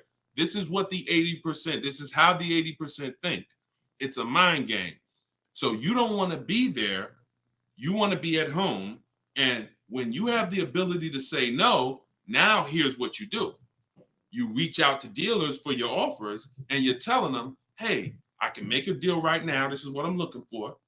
But I don't need a car until July 3rd. See, that's power. That means, hey, if I got a car coming next month, I can talk to this person about it. Most times a person walks in, they need a car this week, next week. That means whatever's on the ground, that's all we can talk to you about.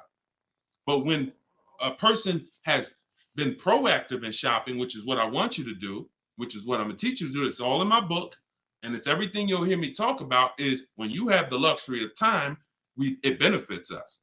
We make our contacts. A dealer might say, look, I don't have a car right now, but I got one coming in 6 weeks. Is that good for you? Yeah, give me an offer. Absolutely. Now, we don't talk. So I'm telling you, you could do it your way, which is call. I always say, ask for sales managers if you're trying to get offers online. If you're trying to get offers from home, we need at least 5. If you're going to do it my way, if you're going to get deals like Danielle and like the people you see me broadcasting the show, you get it at least 5. Sometimes we get 10.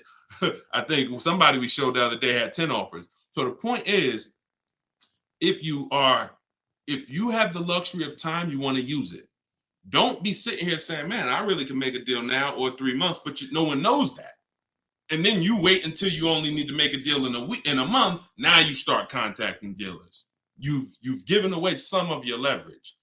And if you're shopping for a used car, you can watch the market. When you start looking and you can see, man, I've been watching these cars for 45 days. I see the prices. When I first came, the low side of the market was like 26. Now I see that low side is about 24, 25. So these are things you can't do when you're shopping when you need a car. So there's no good time to buy a car because dealers want to make deals throughout the month. But there is a bad time if you've used up all your leverage. And if you've used up all your time, then you must do multiple offers or you're going to get killed.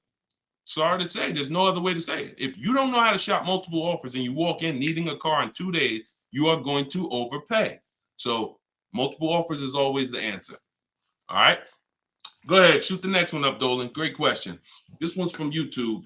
I'm only able to get a rental for delivery work. Is there any cons to this method?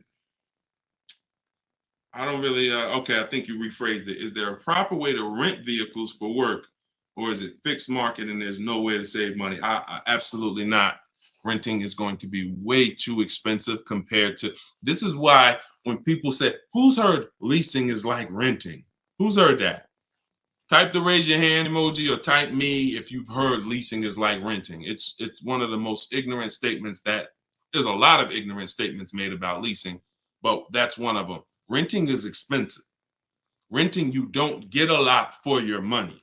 It's usually a short-term thing, 1 day, 1 week. You know, maybe if you had an accident, cars total 30 days. It's not meant to be long-term. So what I would tell you is if you were renting a vehicle, I would tell you try to go on Turo, try to find somebody who's willing to rent to you, possibly on a long-term basis where it's not going to be as expensive. Because I'm guessing if you're renting, there's a particular reason for that.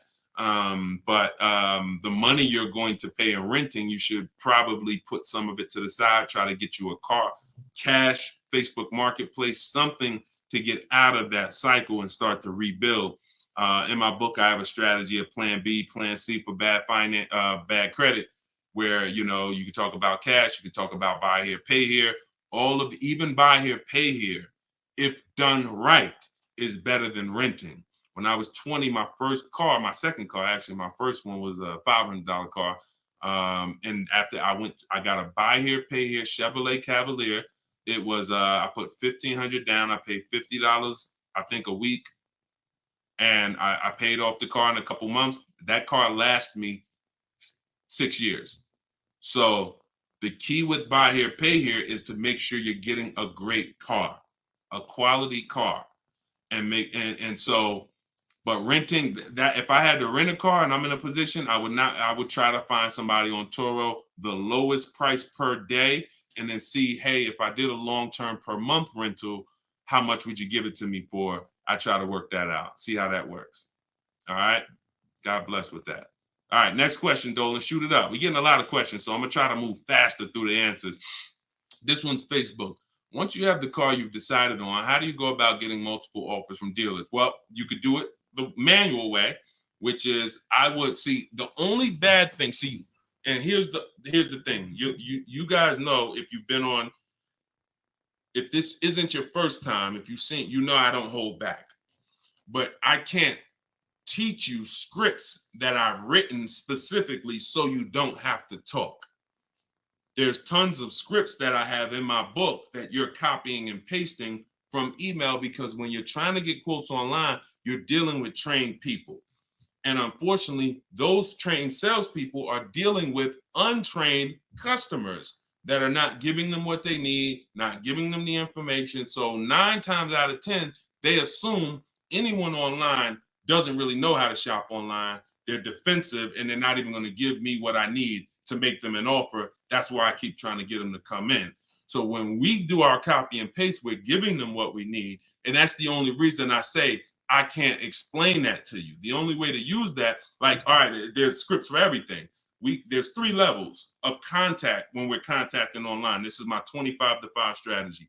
You're using this for new cars and leases, not used cars. Different strategy for used cars. New cars and leases, you're using my 25 to 5 in the book. And what that is 3 contacts. First, we got to let the dealers know what we want. We contact 25 dealers online with a copy and paste template, tell them what we want. We need to tell them what we want. We need to tell them what our deadline is as soon as we can buy a car, which would be today, because we don't contact if we can't buy today, and then our deadline. And now you're going to have responses. Hey, when can you come in? Hey, when can I? Hey, when can we have a phone call? Hey, whatever. So because I used those scripts, I was able to write responses. I had to use those same scripts. Hey, Mrs. James, thanks for the inquiry. Hey, when we have I'd love to help you with this. I have a car. What would be better for you for us to talk? 1 p.m. or 4 this evening? I had to use those scripts. So I was able to write the responses to them. So we copy and paste. Now, the key is whether you're doing it that way or whether you're calling, the first key is, do you even have a vehicle I'm interested in that matches what I want? So in that initial contact, we're telling them exactly what we want. Color choices. Hey, I'm open to black, blue, gray. I'm open to a sport model or a touring model. I'm open to this. Like, this is what I like. You have to tell them that, or there's no way for them to search the inventory and get you and even see if there's a match here. So once we do that, that's your first thing. Do you have a car? Now, the benefit of doing the 25 to 5 is we're shopping out of 25 dealers' inventories.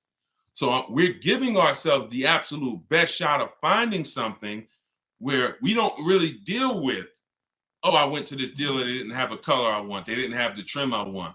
If we contact 25 dealers and there's no inventory, that means they're either in between model years, which means, okay, maybe the 24s got sold out, 25s haven't come in yet, we're on that bridge, or it's a rare car, hasn't come in yet, or it's a very rare car.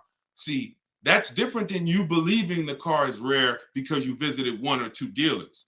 Once we contact 25, if the color, we're reaching out for a pink one and the dealer is saying, hey, we don't really have that color, that's when we know. So shopping out of 25 dealers, we get the best shot. We're trying to find who has a car.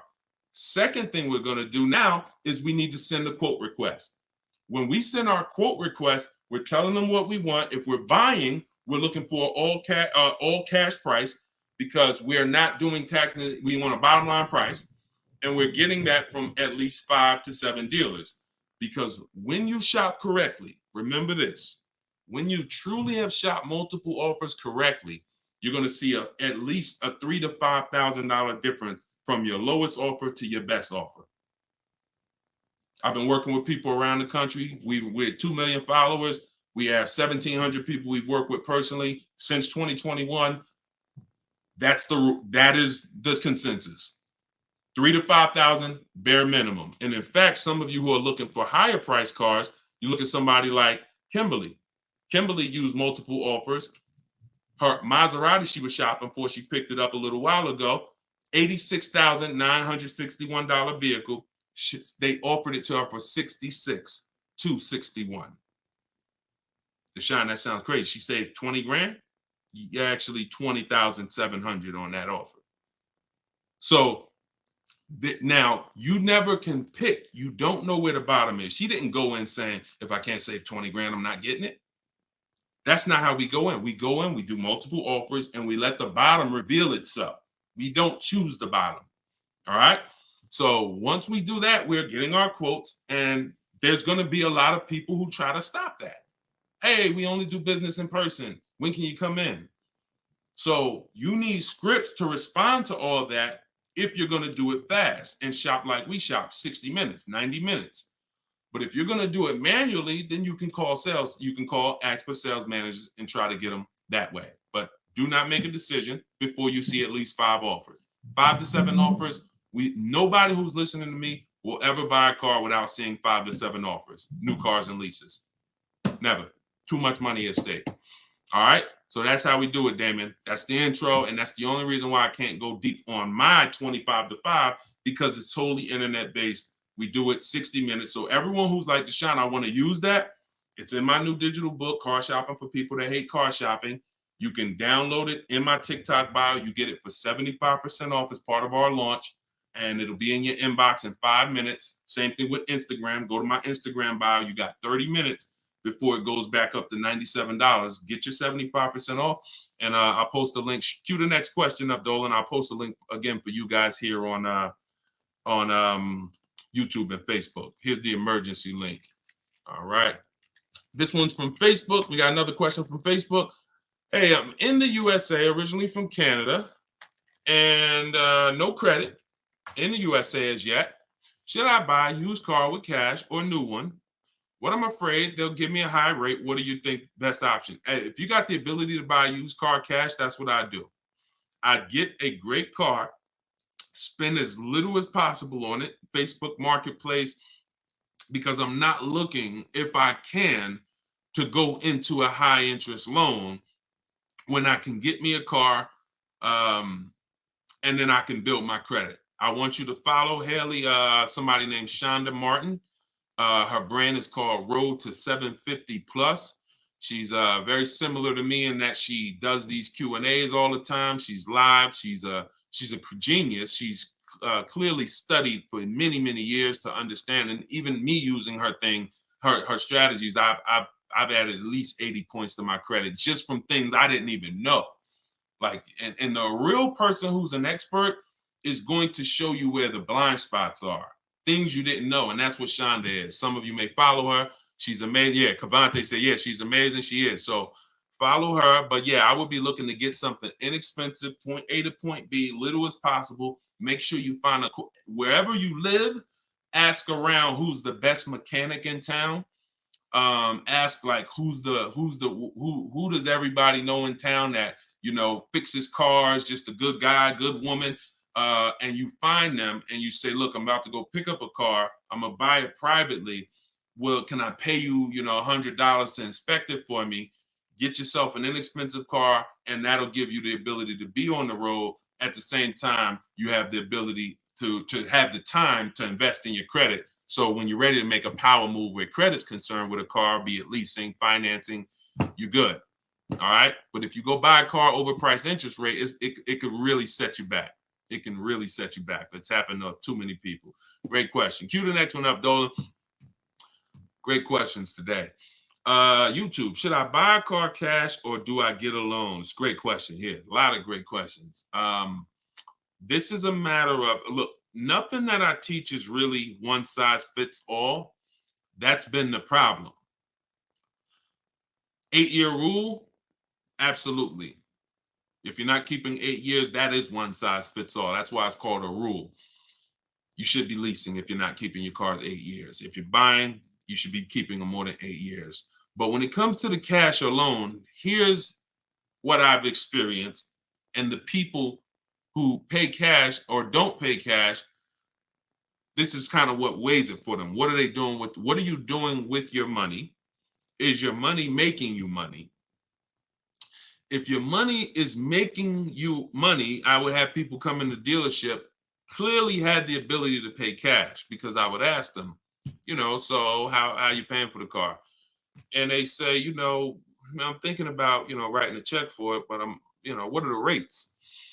And if we had a special interest rate from the bank, like 0% or 0.99%, 1.99, 2.99 even, they'd usually take the bank's money so that their money could keep making money for them.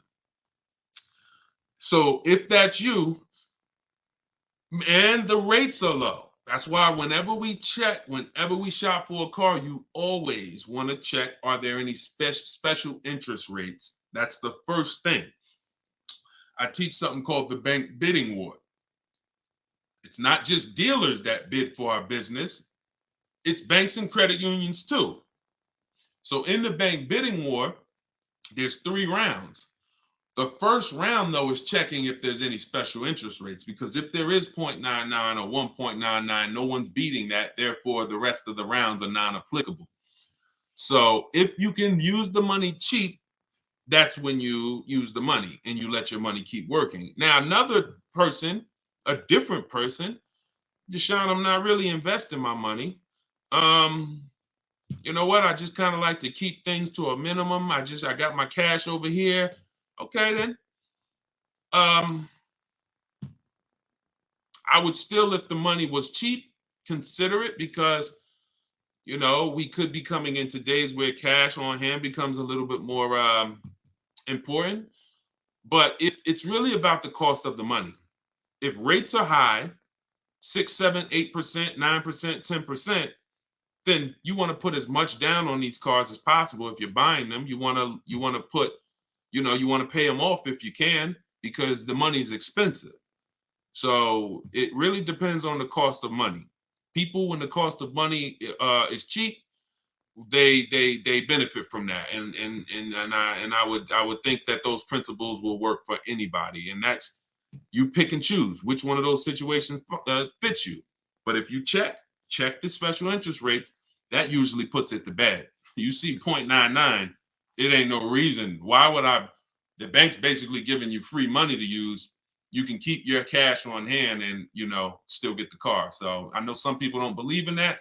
They don't believe in interest, but here's the thing. There's something called opportunity cost. Interest is not the only loss. When you're talking financially, opportunity cost is important. When you put 30 grand in a car and it gets you, we already talked about this. Cue up the next question, Dolan. Depreciation curve.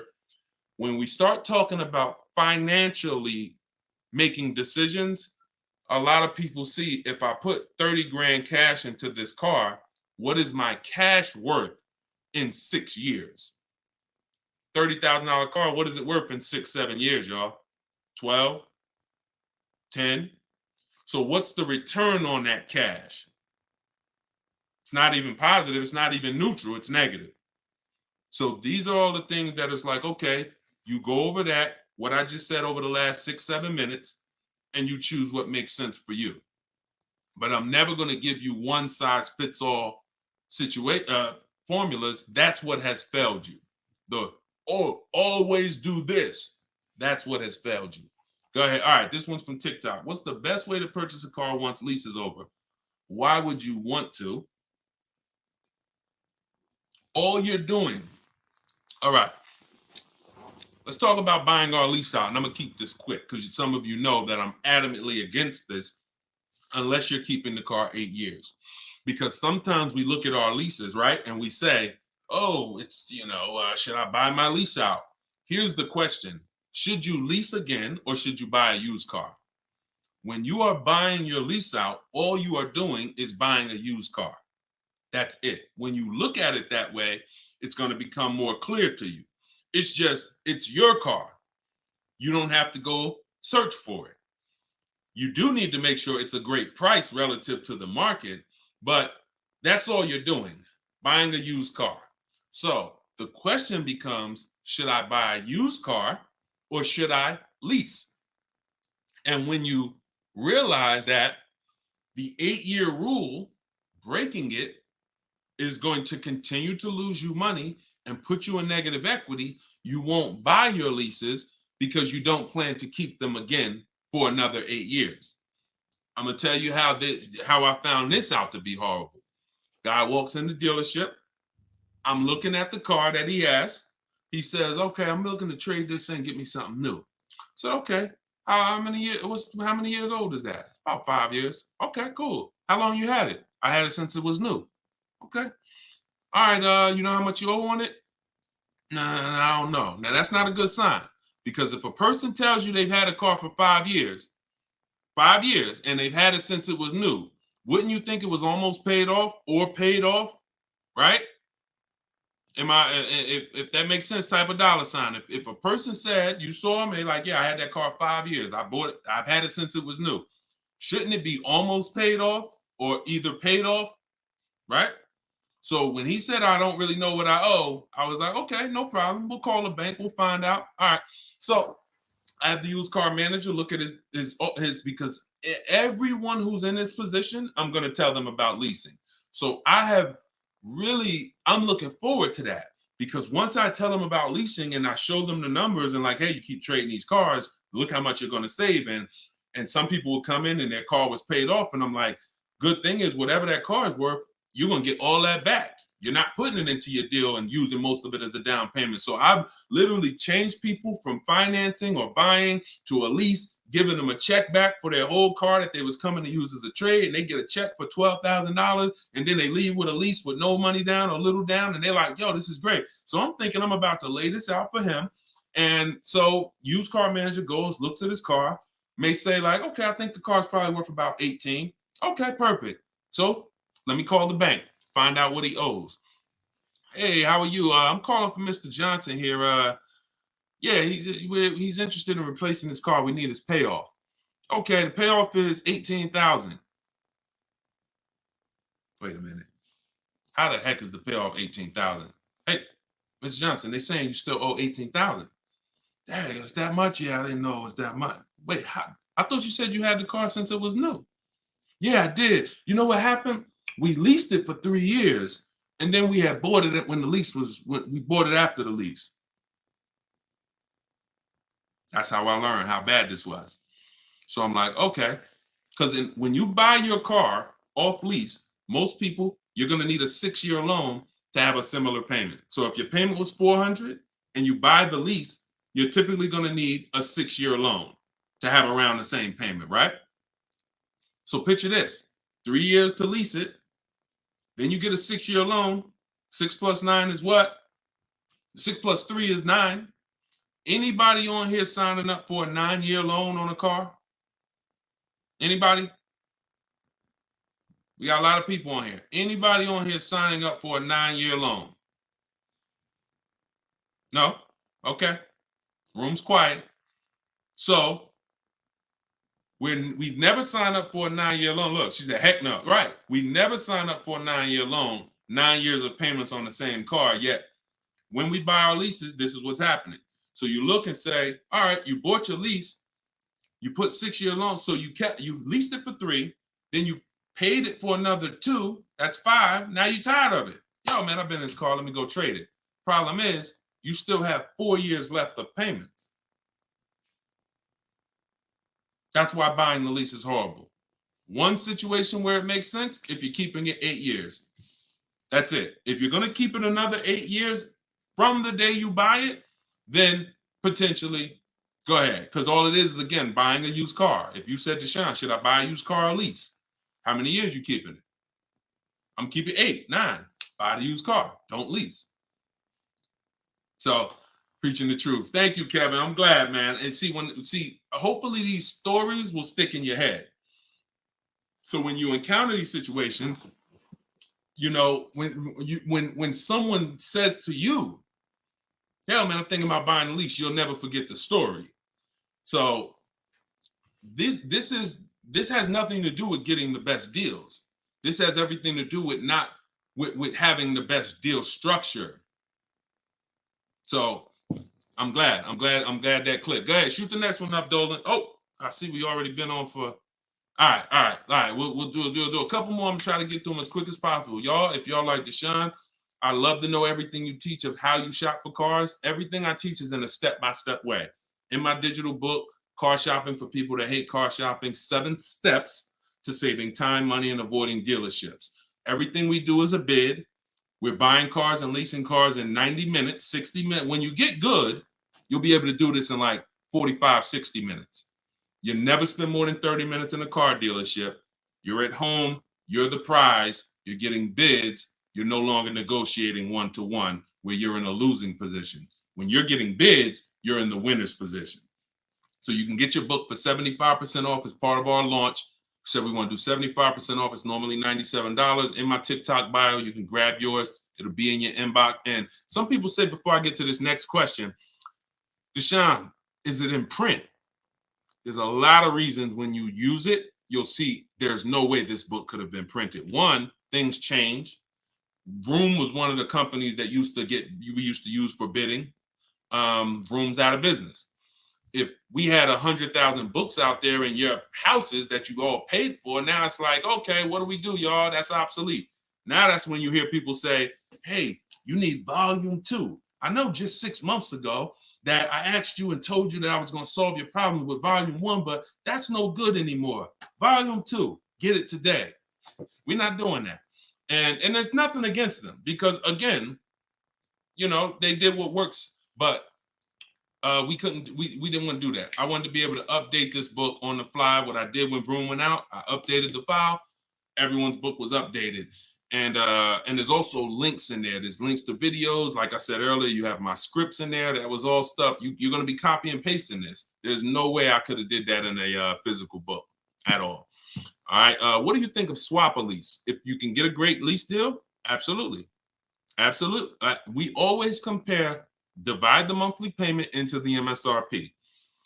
The 1% rule has existed way before I started, way before I even got in the car business. The 1% rule said if you can lease a car for less than, for 1% of the MSRP, no money down, no money out of pocket, just, covering the first month's payment, you stole the car. Coincidentally, every lease I've ever had was under 1%. I paid $330 a month for my $35,000 Jeep Grand Cherokee Laredo.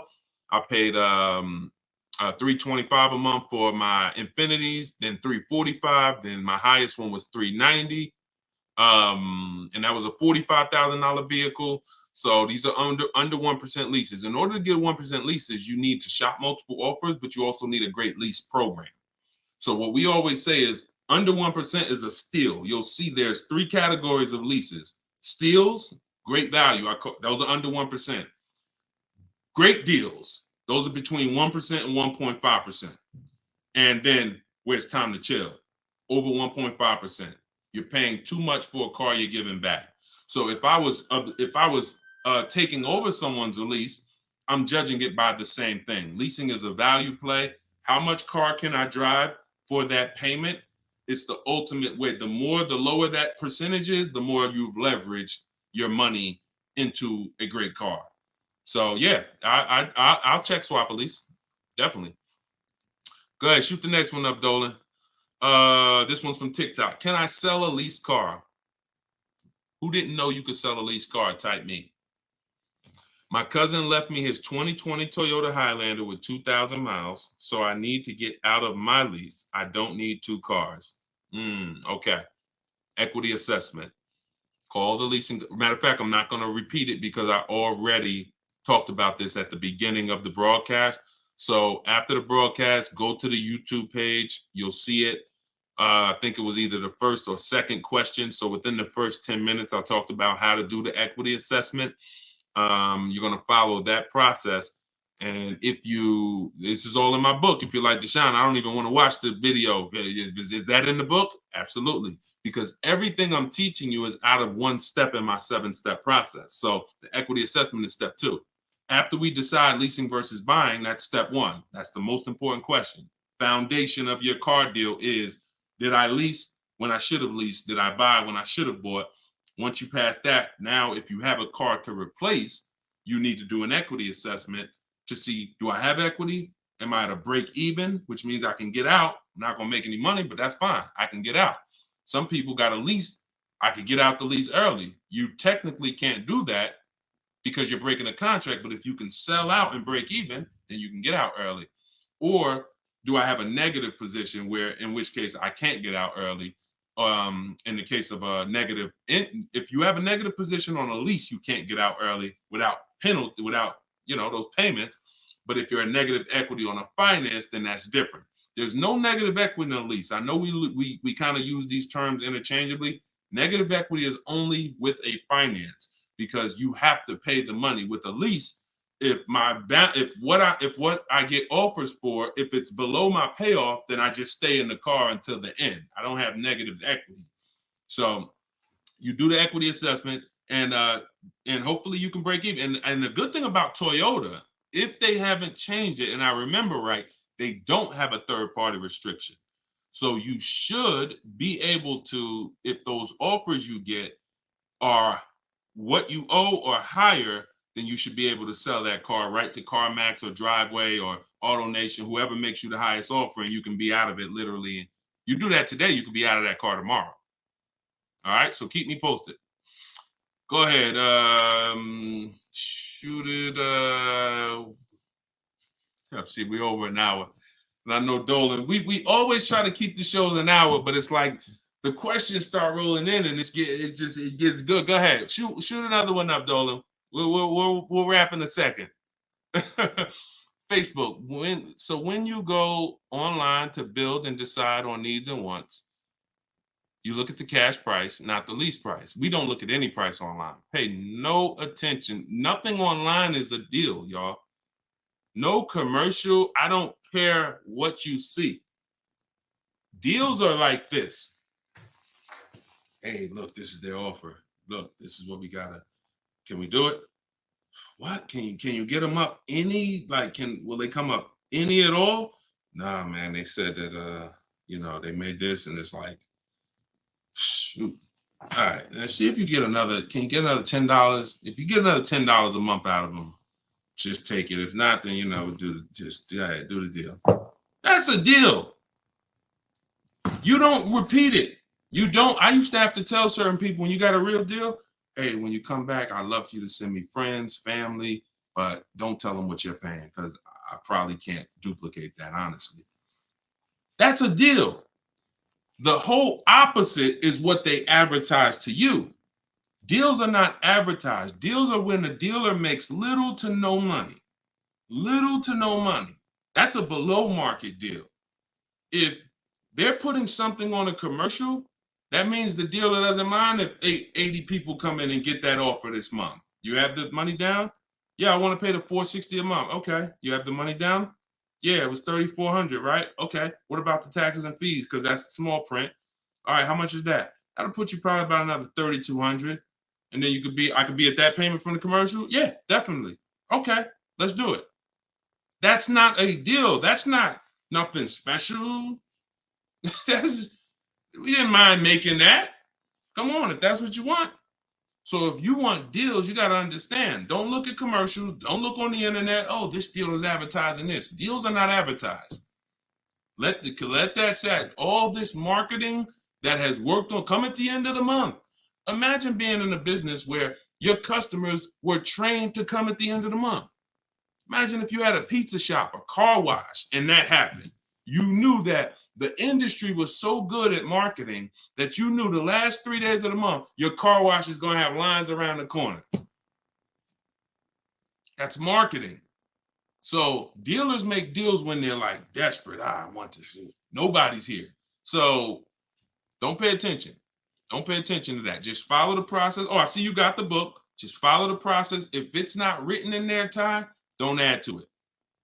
Don't add to it. If Deshone didn't say, go to this website and look and then write that down, don't do it. The whole purpose of why I wrote that book in that way is to take the guesswork out of it.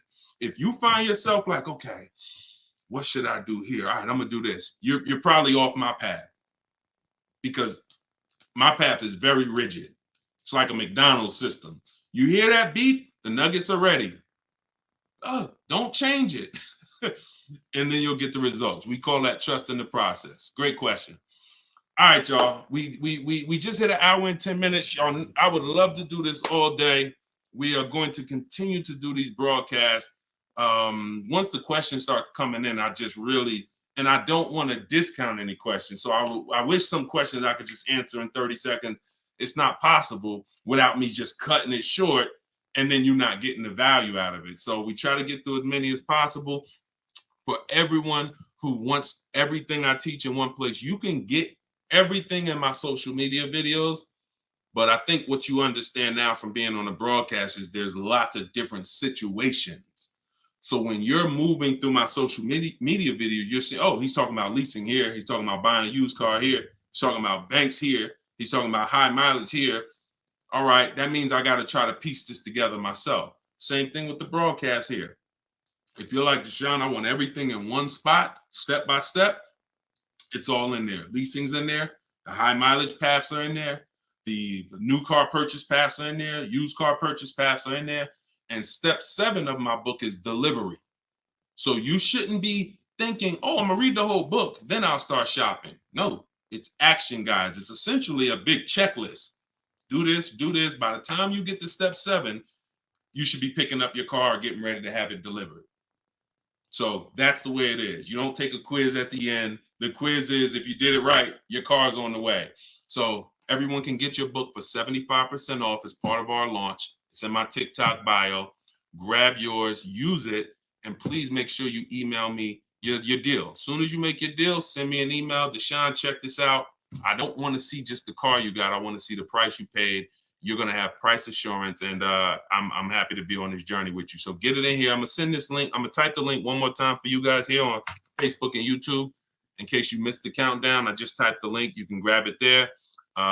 TikTok, Instagram, it's in my bio. Click that website and then click that button that says 75% off. So until then, thank you, Ty. Great questions today. Great questions. All the questions were good.